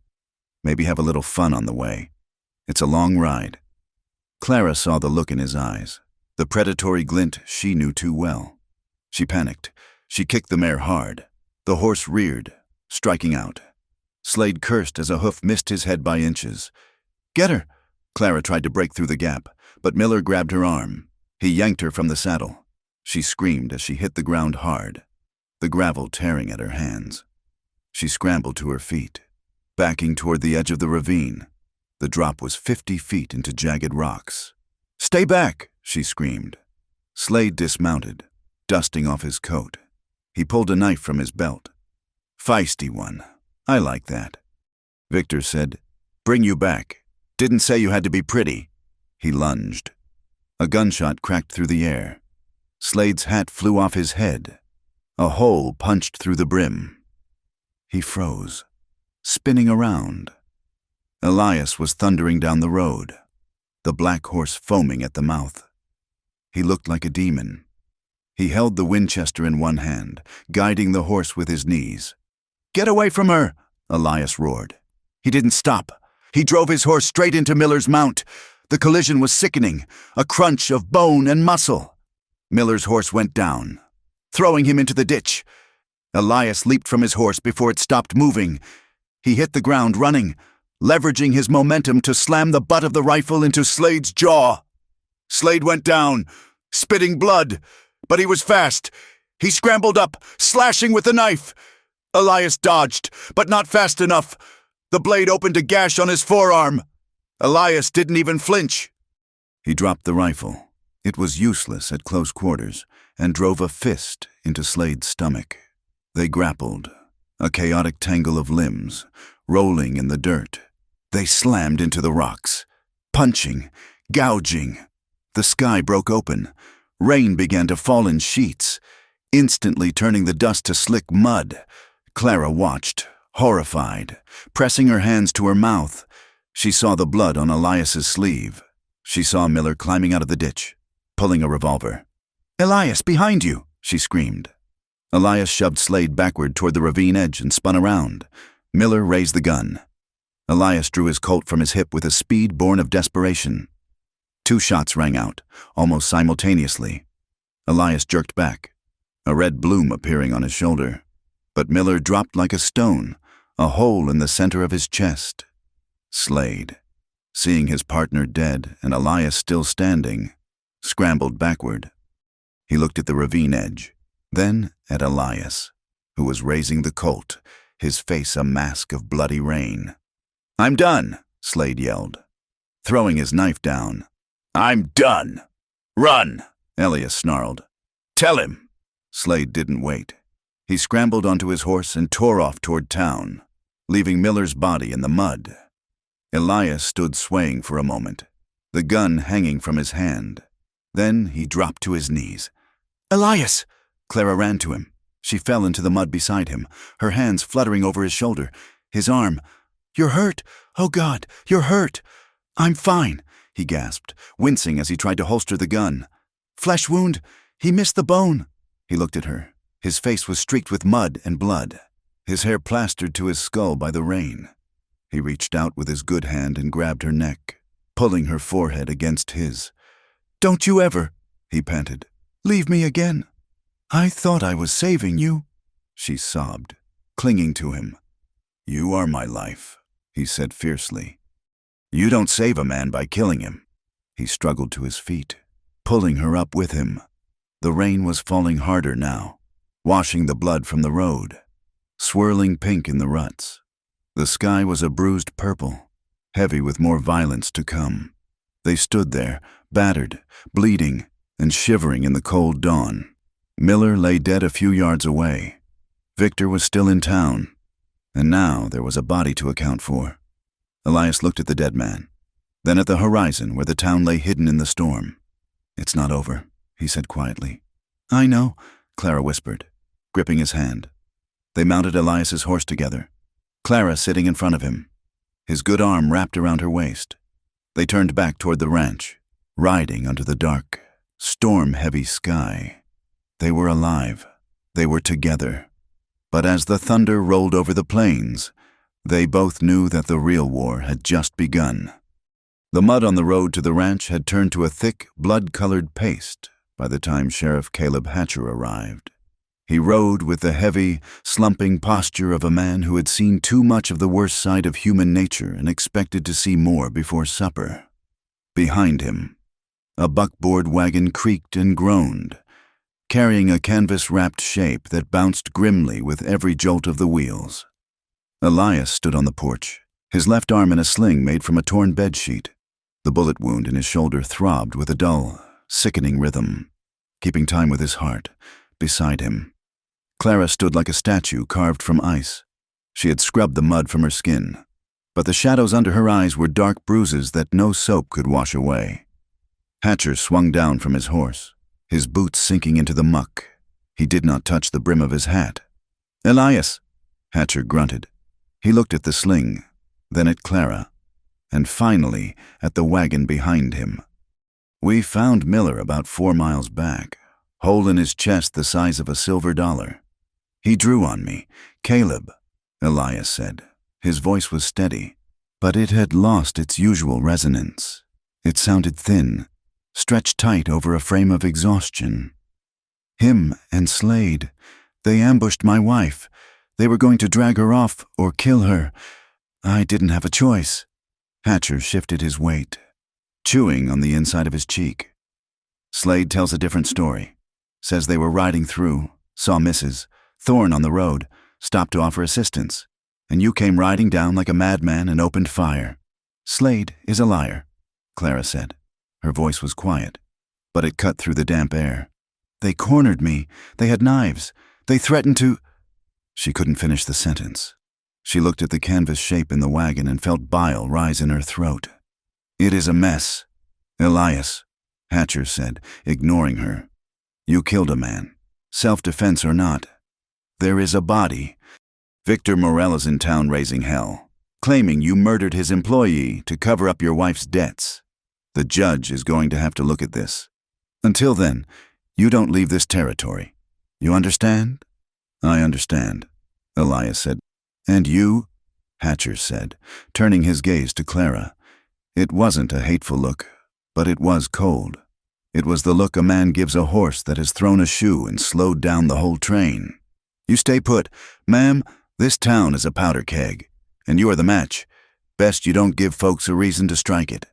The sheriff climbed back onto his horse and signaled the driver of the wagon. They turned and rode away, taking the dead man with them, but leaving the smell of death behind. Inside the house, the silence was suffocating. Clara went to the window and watched the wagon disappear over the rise. The guilt that had been gnawing at her since the ravine now opened its jaws and swallowed her whole. "I did this," she thought. The voice in her head sounded like her father's, slurred with whiskey. "You are no good, girl. You are poisonous. Everything you touch turns to rot." She looked at Elias. He was sitting at the kitchen table, struggling to pour a cup of coffee with his good hand. His face was gray with pain. He had built this life with 20 years of sweat and honest labor. He had a name that men respected. Now, because of her, he was a killer. He was a pariah. "You should have let me go," she whispered. Elias stopped pouring. He didn't look up. "Don't start that." "It is true," she said, turning to face him. Tears pricked her eyes, hot and sharp. "If I was gone, Miller would be alive. You wouldn't be shot. The town wouldn't be looking at you like you are a criminal. I am cursed. Elias, I bring the dark with me." Elias set the pot down. He looked at the steam rising from the cup. He was fighting his own battle. When he closed his eyes, he didn't see Miller falling. He saw Sarah's grave on the hill. He saw the snow piling up 5 years ago. A cold dread coiled in his gut. The fear that he was arrogant to think he could have a second chance. Maybe fate was punishing him. Maybe God demanded that Elias Thorne live alone and die alone. But then he looked at Clara. He saw the way her hands twisted in her apron, the terror in her eyes that wasn't for herself, but for him. "We are not trading lives," Elias said, his voice rough. "And I do not believe in curses. I believe in choices. I made mine." But the choice sat heavy between them. For the next week, a chasm opened in the center of the double bed. They slept together because the nights were still cold and the house felt besieged, but they did not touch. Elias lay on his back, his wounded shoulder throbbing, staring at the ceiling. Clara lay on her side, curled into a ball, terrified that if she reached out, she would only drag him further down. The passion that had flared between them before the fight was gone, replaced by a desperate, exhausted tenderness. If Elias's hand brushed hers during the night, he didn't pull away, but he didn't lace his fingers with hers either. He just let the contact remain, a silent signal that he was still there. If Clara woke from a nightmare, he would whisper, "Sleep," but he wouldn't hold her. They were two soldiers in the same foxhole, too tired to comfort each other, saving all their energy for the enemy, and the enemy was everywhere. Sunday came with a sky of hard, bright blue. The bells of the church in Iron Creek rang out, a sound that used to mean community, but now sounded like a summons to judgment. "We are going," Elias said at breakfast. He was shaving with difficulty, the razor trembling slightly in his hand. "Elias, no," Clara pleaded. "Please, I can't face them." "We are not hiding," Elias said, wiping the soap from his jaw. "If we hide, we admit we did something wrong. We go, we sit in our pews, we show them we are not afraid." Clara put on her best dress, the dark blue wool she had sewn herself. It was modest, high-collared, and severe. She pinned her hair back so tightly it pulled at her scalp. She wanted to look like iron. She felt like glass. The church was full. When Elias and Clara walked in, the hymnal singing faltered. It didn't stop completely, but it thinned, heads turning, eyes narrowing. They walked down the center aisle, the sound of their boots on the floorboards echoing in the sudden quiet. They sat in the third row. Elias sat on the outside. placing his body between Clara and the congregation. Reverend Gable was a man who enjoyed the sound of his own voice, especially when it was thundering against sin. He stood in the pulpit, gripping the wood until his knuckles were white. "Friends," Gable began, his eyes sweeping the room and lingering, unmistakably. "On the third row. We live in dangerous times. The devil does not always come with horns and fire. Sometimes he comes in the guise of temptation. He comes in the form of loose morals and the corruption of the flesh." Clara stared at her hands folded in her lap. Her face burned. She could feel the gazes boring into the back of her neck. "There are those," Gable continued, his voice rising, "who believe that past sins can be washed away by a change of scenery. But I tell you, the stain of impurity goes deep. We see the violence in our streets. We see blood spilled. And we must ask ourselves, what brought this pestilence to our valley? Is it not the presence of those who sell themselves and then pretend to respectability?" A woman 2 rows back let out a loud affirmative. "Amen." Clara stopped breathing. The air in the church became thin and hot. "They are talking about me. They are telling God I am dirty." She couldn't take it. The walls were closing in. She stood up. Elias reached for her hand, but she pulled away. She practically ran down the aisle, the sound of her skirt swishing loudly in the silence. She burst out the double doors into the blinding sunlight, gasping for air as if she had been drowning. She ran around to the back of the church, pressing her back against the rough wood siding, sliding down until she hit the dirt. She buried her face in her knees, shaking. "Did you see her face?" The voice was a whisper. "Coming from around the corner." Clara froze. "She looked like she was going to faint." Another voice giggled. "But did you see how she held her head up when she walked in?" Clara recognized the voices. It was the miller's daughter, Sarah, and her friend. They must have slipped out the side door during the sermon. "My ma says she is a harlot," Sarah said. "Says she has done things that would make a dog blush. My PA says Elias Thorne would have died for her." The second girl whispered. There was a pause, a silence filled with a strange, youthful awe. "Can you imagine having a man fight for you like that? Instead of just being told who to marry and how to cook?" "I heard she climbed out a window and ran across 3 states," Sarah murmured. "I wish I had the nerve to run." "Me too." Clara sat perfectly still. They didn't despise her. They envied her. The realization cracked the foundation of her shame. For years, she had believed the lie that she was weak, that she was a victim, that she was dirt. But to these girls, trapped in their own small lives, she was a figure of rebellion. She was a woman who had refused to stay where she was put. She stood up. She brushed the dirt from her skirt. She didn't go back inside, but she didn't run home. She waited by the wagon, her back straight, her chin high, watching the horizon. 2 days later, the town meeting was called. The judge had not yet returned, but the town council had demanded a gathering to discuss public safety.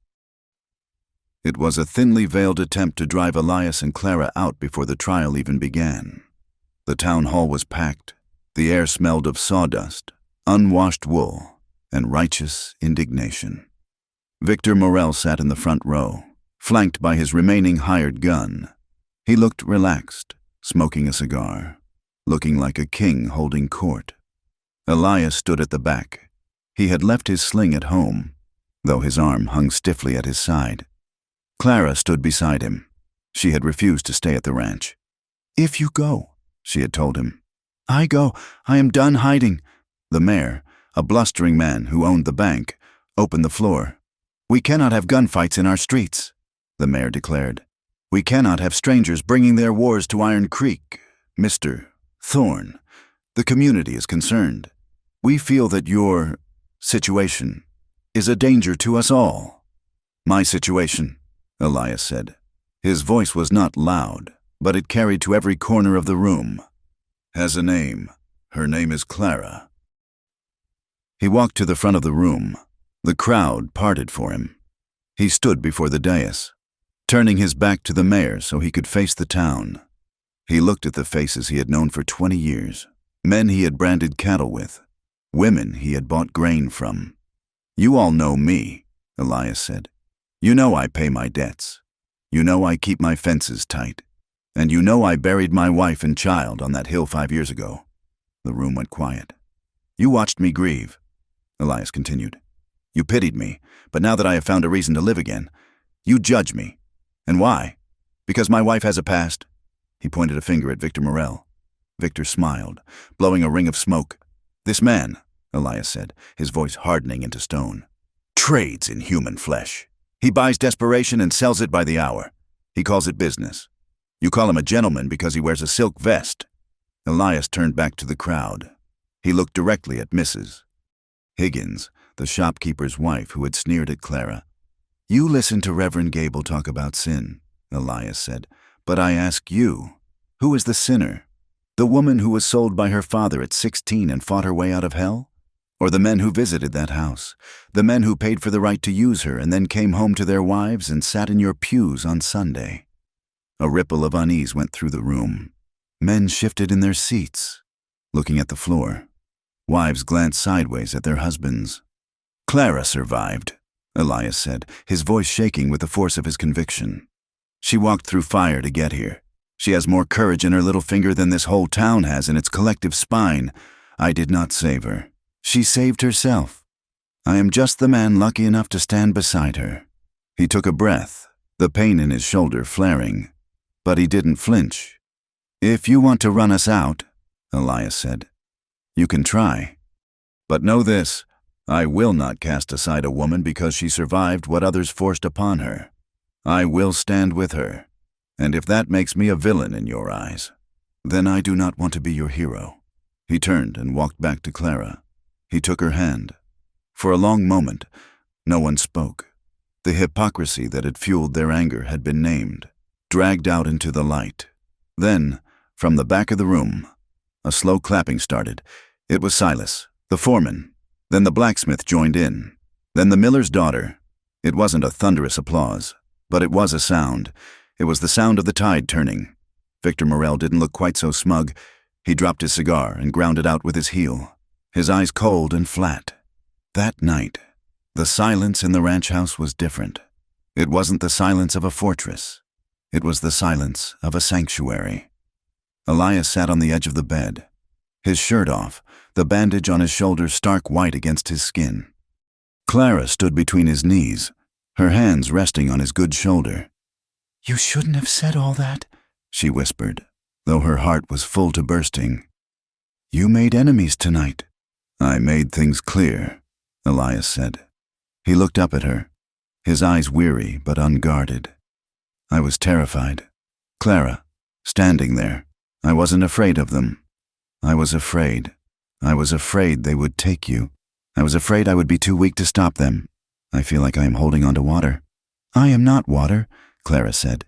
She reached up and touched his face. "I am right here. I am solid." "I know," he said. He leaned his forehead against her stomach. "But I keep thinking I don't deserve this. I failed Sarah. I let them die.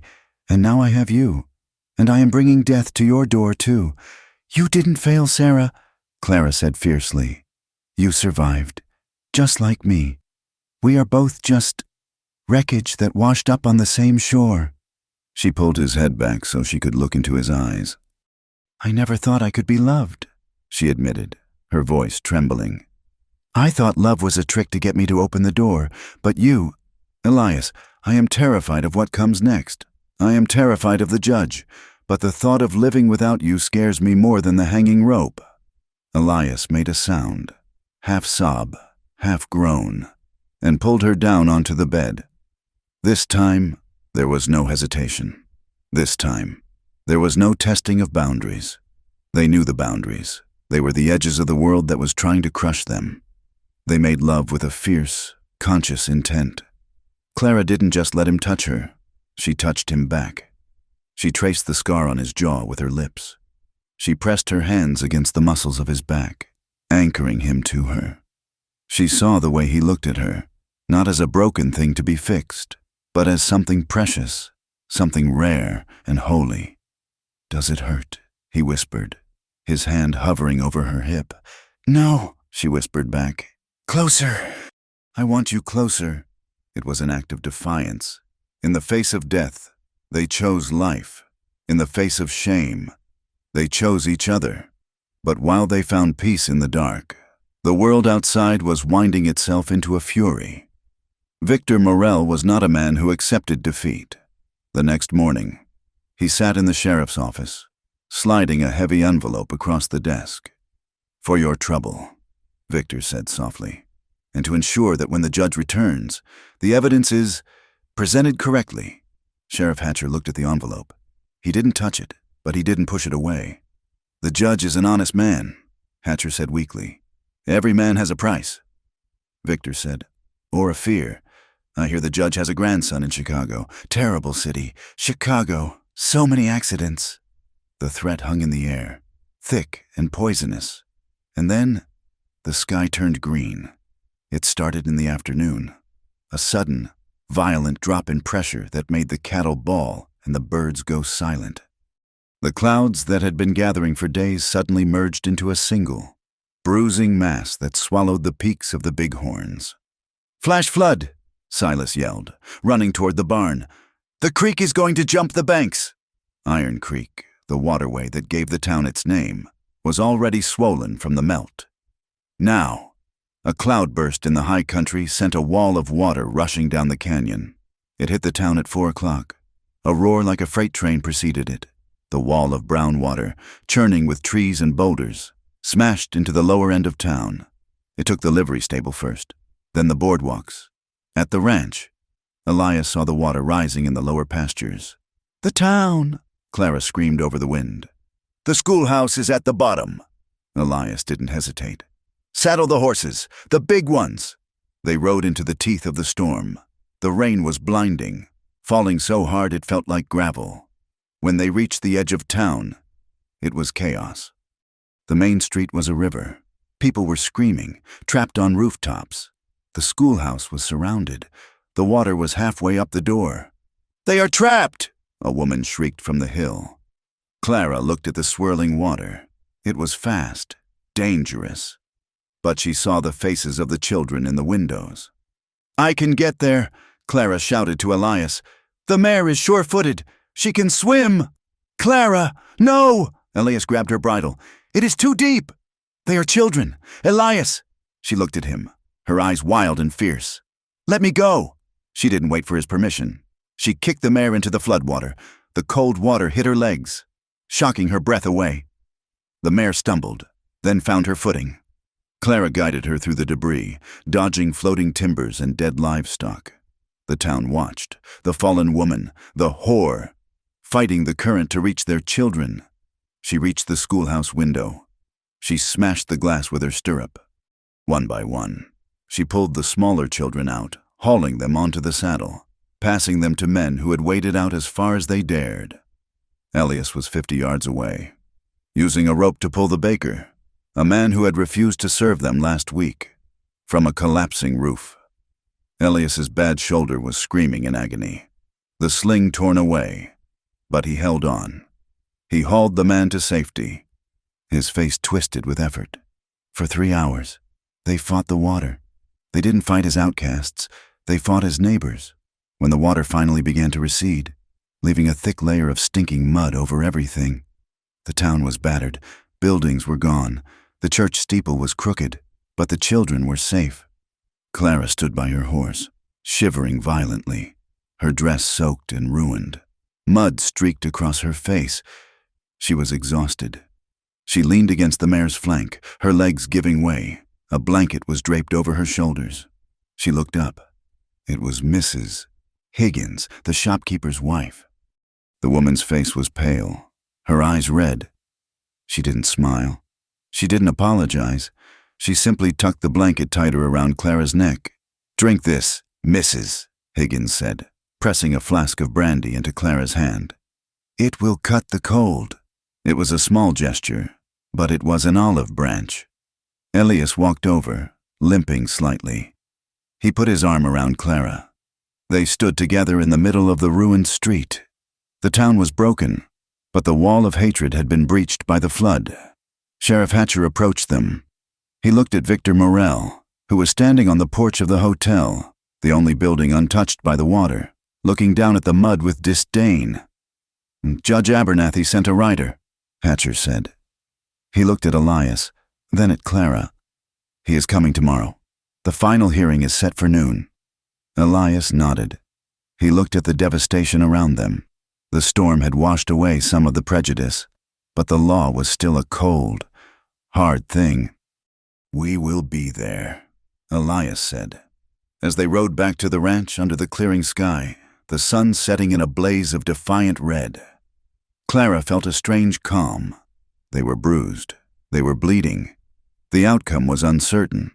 But as she looked at Elias, and he looked at her, she knew that whatever happened in that courtroom, they had already won the only victory that mattered. They had survived the flood, and they were still standing together. The makeshift courtroom in the town hall smelled of wet pine, stale tobacco, and the sour, pervasive odor of damp wool. The floodwaters had receded only 2 days prior, leaving a watermark on the wainscoting like a dirty ring in a bathtub.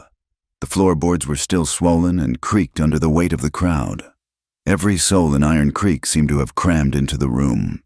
They sat on benches salvaged from the church, stood shoulder to shoulder along the back wall, and peered through the mud-streaked windows. Dust motes danced in the shafts of harsh sunlight that pierced the gloom, illuminating the tension that hung as thick as smoke in the air. Lives and reputations were on the table. Victor Morel sat at the plaintiff's table, looking entirely out of place in a room that smelled of disaster. He wore a fresh suit, his hair oiled and combed, his demeanor that of a patient schoolmaster dealing with unruly children. Beside him, his lawyer arranged papers with precise, manicured hands. Elias and Clara sat opposite them. Elias wore his dark Sunday coat, his left arm still stiff from the bullet wound, his face drawn and pale. Clara wore the blue dress again, but this time, she did not shrink inside it. She sat with her spine pressing against the hard wood of the chair, her hands folded in her lap, knuckles white but steady. Judge Abernathy banged his gavel. It sounded like a gunshot in the small room. "This court is now in session," the judge wheezed. He looked tired, a man who had seen too much nature and too much human folly in 1 week. "We are here to settle the matter of Morel versus Thorne regarding the claim of debt and contract." Victor stood up. He didn't wait for his lawyer. He knew how to play in a crowd. "Your Honor," Victor began, his voice smooth and carrying easily to the back of the room. "This is a simple matter of business. It is unfortunate that it has come to violence, but the facts remain. The woman sitting there," he gestured vaguely at Clara without looking at her, "entered into a binding agreement with my establishment in Chicago. She incurred a debt of $600 for room, board, and medical expenses. She agreed to work off this debt. Instead, she fled, stealing the clothes on her back and the potential earnings she owed me." He turned to the town, spreading his hands. "I am a businessman. Nothing more. I provided a home for a girl with no prospects. I fed her. I clothed her. And in return, she robbed me. Mr. Thorne, whether out of ignorance or infatuation, has chosen to harbor a fugitive. I only ask for what is mine, the return of my asset, or the payment of the debt in full. Plus interest." His words were cold, sterile, and devoid of any recognition of Clara's humanity. He spoke of her as one might speak of a lost horse or a crate of missing whiskey. Elias's jaw clenched so hard a muscle leaped in his cheek. He started to rise, but his lawyer, Pembroke, placed a restraining hand on his arm. "Mrs. Thorne," the judge said, turning his gaze to Clara, "you have heard the plaintiff. Do you have a statement?" The room went deathly silent. Even the coughing in the back row stopped. Clara stood up. Her legs felt like water, but she forced them to hold her. She walked to the witness chair. She looked out at the sea of faces. Mrs. Higgins, Sheriff Hatcher, the miller's daughter, the men who had jeered at her, the women who had whispered. She looked at Victor. For the first time in 5 years, she looked him directly in the eye. He smirked, a tiny, imperceptible tilting of his lip. He expected her to crumble. He expected the shamed girl who had flinched at shadows. Clara took a breath. It rattled in her chest. "He calls it a debt," Clara said. Her voice was quiet, shaking slightly, but it gained strength with every word. "But there was never a way to pay for it. I was 16 years old. My father died owing money to Mr. Morel. I was taken to his house to work it off. I was told it would take 1 year." She paused, swallowing the lump in her throat. "I worked for 5 years," she continued. "Every week, they added to the ledger. They charged me for the soap I used to wash myself. They charged me for the heat in the room. They charged me for the very air I breathed. The debt did not go down, Your Honor. It grew. It was a trap designed to keep me there until I was too old or too sick to be of use." She gripped the railing of the witness box. "He says he provided a home. It was not a home. It was a cage. I was not allowed to leave the premises. I was not allowed to keep the money men gave me. I was told that if I tried to run, I would be found and beaten. I saw what happened to the girls who tried." Tears welled in her eyes, hot and stinging, but she did not wipe them away. She let the town see them. "I did not steal from him," she said, her voice breaking with the raw force of her honesty. "I stole myself back. I am not an asset. I am not a line in a ledger. I am a human being, and I would rather die in the mud of this town than spend 1 more hour in his debt." She stopped. The silence in the room was absolute. It was a heavy, suffocating silence. The sound of a community being forced to look at a horror they had politely ignored for too long. Elias watched her from the table. His eyes were wet, filled with a pride so fierce it hurt his chest. He saw the woman who had hidden in his wagon now standing tall, dismantling her own shame brick by brick. Pembroke stood up. He was a small man, usually timid, but the flood and the fight had put steel in his spine. "Your Honor," Pembroke said, "we have submitted the marriage certificate. We have submitted the decree of name change. But more importantly, we submit that the contract Mr. Morel holds is invalid under the law of this territory and the laws of this nation. No contract can compel a person to servitude for an indefinite period. That is slavery, by another name." He walked to the judge's bench and laid a hand on the ledger Victor had provided. "This is not a record of business," Pembroke said. "It is a record of extortion. We have testimony, sworn affidavits from 2 other women who escaped Morel's establishment, confirming the abuse and the fraudulent accounting. Clara Thorne is a free woman. She is the lawful wife of Elias Thorne. She owes this man nothing but her contempt." Judge Abernathy looked at the papers. He looked at Victor, whose smirk had vanished, replaced by a cold, stony fury. He looked at Clara, who was still standing, trembling but unbroken. The judge turned his chair to look out the window. The sky outside was a glaring, blinding white. The mountains stood in the distance, indifferent and eternal. The wind rattled the glass. In the face of that vast, wild landscape, the petty cruelties of men seemed small, yet infinitely ugly. The judge turned back. "The court has reviewed the evidence," Abernathy said, his voice rasping. "The claim of debt presented by Mr. Morel is found to be unconscionable and unenforceable. The contract is void." A gasp rippled through the room. "Furthermore," the judge continued, fixing Victor with a glare over his spectacles, "this court recognizes Clara Thorne as a free citizen of Wyoming, with all rights and protections appertaining thereto. Any attempt to collect on this invalid debt will be considered harassment and extortion." He banged the gavel. "Case dismissed." Victor Morel stood up slowly. His face was a mask of purple rage. He opened his mouth to speak, perhaps to threaten, perhaps to offer a bribe. But Sheriff Hatcher stepped forward. The sheriff rested his hand on the butt of his revolver. "The hearing is over, Mr.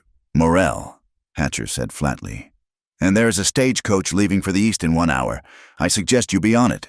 If you miss it, I might have to look deeper into the death of Mr. Miller. I imagine a jury would be very interested in why your employee was armed on a public road." Victor looked at the sheriff, then at Elias, and finally at Clara. There was no victory in his eyes, only the sour hatred of a predator who had lost his prey. He gathered his papers, shoved them into his briefcase, and turned on his heel. He marched out of the room, the crowd parting to let him pass, shrinking away as if he were carrying a plague. Clara stood in the witness box. She expected to feel a rush of joy. She expected to feel light. Instead, she felt a sudden, terrifying vertigo. The cage was gone. The debt was gone. The threat was gone. For the first time in her life, she was truly free, and the sheer size of that freedom was frightening. Elias was there in an instant. He stepped over the railing and took her hand. He didn't say a word. He just held her, anchoring her to the earth. "It is over," he whispered. They walked out of the town hall into the blinding afternoon sun. The town was waiting. It wasn't a parade. There were no cheers. This was the West, where emotions were guarded things. But as they walked down the boardwalk, the atmosphere had shifted. Mrs. Higgins was sweeping the debris from in front of her store. She stopped as they passed.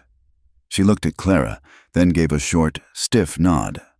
"Mrs. Thorne," she said, "I have that bolt of blue wool if you still need it. I put it aside." It was an apology. It was an acceptance. "Thank you, Mrs. Higgins," Clara said, her voice trembling only slightly. "I believe I will need it." A few men tipped their hats to Elias. Others turned away, their pride too stiff to allow them to admit they had been wrong. But they stepped aside on the boardwalk, giving the couple room.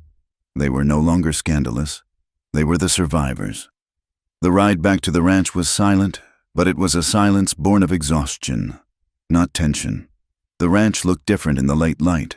The flood had torn down the south fence, and the mud was drying into a hard, cracked crust in the yard. But the house still stood. The chimney still poured smoke into the sky. That night, the air was cool and washed clean by the storms. Elias and Clara sat on the porch swing, wrapped in a heavy buffalo robe. The sun had set, and the stars were emerging, pinning the black velvet of the sky in place. Elias held a cup of coffee in his good hand. Clara rested her head on his shoulder, careful of his wound. "I thought I would lose you today," Elias said into the dark. "When you stood up there, I have never been so proud, or so scared." "I was scared too," Clara admitted. "But I looked at you, and I remembered what you said at the town meeting, that you wouldn't cast me aside." Elias turned his head to kiss her hair. "I have a confession," he said softly. "What?" "I didn't just order a bride because I needed an heir," he said. The words came slowly, pulled from a deep well. "I did it because I was going mad. The silence, it was eating me. But when you came, I was terrified. I looked at you and I saw how fragile you were, and I thought, I am going to break her. I am a hard man, and I will break her just like the winter broke Sarah." He tightened his arm around her. "I was so afraid of loving you," he whispered, "because I didn't think I could survive burying another wife. I thought it would kill me." Clara turned in his arms, looking up at his face in the starlight. She traced the line of his jaw. "I was afraid too," she said. "I thought I was poisoned. I thought that because I had been used, I couldn't be loved. I thought I would ruin you, that I would bring my darkness into your house and it would choke everything good." "You brought the light," Elias said intensely. "You are the only light in this house." They sat in silence for a moment, watching a shooting star scratch a line of fire across the heavens. "We might not have children," Clara said, voicing the fear that had been lurking. Whatever happened before, or maybe just the stress. I don't know if I can." Elias looked out at the dark shapes of the cattle in the pasture. He thought of the empty nursery upstairs. "There are children in town," he said quietly. "The flood left 3 orphans. The Baker family took one, but the Miller boy and his sister, they have nowhere." Clara's breath hitched. "You would do that? You would take in children that aren't your blood?" "Blood doesn't make a family," Elias said, looking at her. "Love makes a family. Standing together makes a family. We chose each other. Clara, we can choose them too." Clara buried her face in his neck, weeping softly. They were tears of relief, of a burden finally laid down. "Come inside," Elias whispered. The bedroom was cool and smelled of lavender and pine. They undressed in the dark, the shyness gone, replaced by a deep, reverent familiarity. When they lay down together, it wasn't like the frantic, desperate claiming before the fight. It was slow. It was deliberate. Elias touched her as if he were blind and she was the only map to the world. He ran his hand down the curve of her spine, over the scars of her past, reclaiming every inch of her skin. "You are mine," he whispered, not as a master to a servant, but as a man to his heart. "And you are mine," Clara answered. She kissed him, and for the first time, she felt completely present. She wasn't floating above her body. She wasn't hiding in a corner of her mind. She was there, in the center of the sensation, feeling the weight of him, the heat of him, the rough texture of his hands. She felt her body respond, not out of duty, but out of joy. She arched into him, pulling him closer, wanting no space between them. The fear was gone, burned away by the fire of chosen love. That night, they slept wrapped in each other's arms, and neither of them dreamed of the past. The weeks that followed were filled with the hard, honest work of rebuilding. Summer turned to autumn, the green faded to gold, and the air turned crisp. The ranch healed. Elias and Clara rebuilt the fences, working side by side. Clara holding the posts while Elias hammered, his shoulder healing slow and stiff but strong. They rode into town on Sundays. Clara walked with her head high. She stopped to speak to the miller's daughter. She brought fresh eggs to Mrs. Higgins.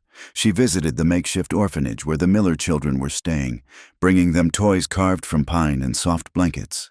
She was no longer the mail-order bride. She was Mrs. Thorne. She was the woman who swam a horse through a flood. She was a symbol of something the town desperately needed to believe in. Resilience. Elias watched her. He saw the way she laughed now, a rare, throaty sound that surprised them both. He saw the way she managed the accounts, her handwriting neat and precise in the ledger, turning the ranch's chaotic finances into order. She was his partner in every sense of the word. They faced hardships. A wolf took a calf in September. An early frost killed the vegetable garden, but these tragedies didn't crush them. They stood on the porch, looked at the damage, and made a plan. They faced it together, months later, under a wide, painted autumn sky. The wind swept across the high plains of Wyoming, carrying the scent of drying sage and coming snow. Clara walked up the hill behind the ranch house. The grass was tall and yellow, brushing against her skirts. She carried a small bouquet of dried wildflowers and late-blooming asters. She reached the iron fence. Sarah Thorne, 1852, 1881. Infant Thorne, 1881. Clara opened the gate. She knelt by the stones. She cleared away the dead leaves and placed the bouquet between the two markers. "Thank you," she whispered to the woman she had never met. "Thank you for loving him. Thank you for the home you helped build. I promise I will take care of them." She stayed there for a moment, feeling the wind tug at her bonnet. She didn't feel like an intruder anymore. She felt like a custodian of a memory, adding her own layer to the history of this land. She heard footsteps on the grass. Elias came up the hill. He moved easier now, though his shoulder would always be stiff in the cold. He stood beside her, looking down at the graves, then at Clara. He held out his hand. Clara took it. He pulled her up, but he didn't let go.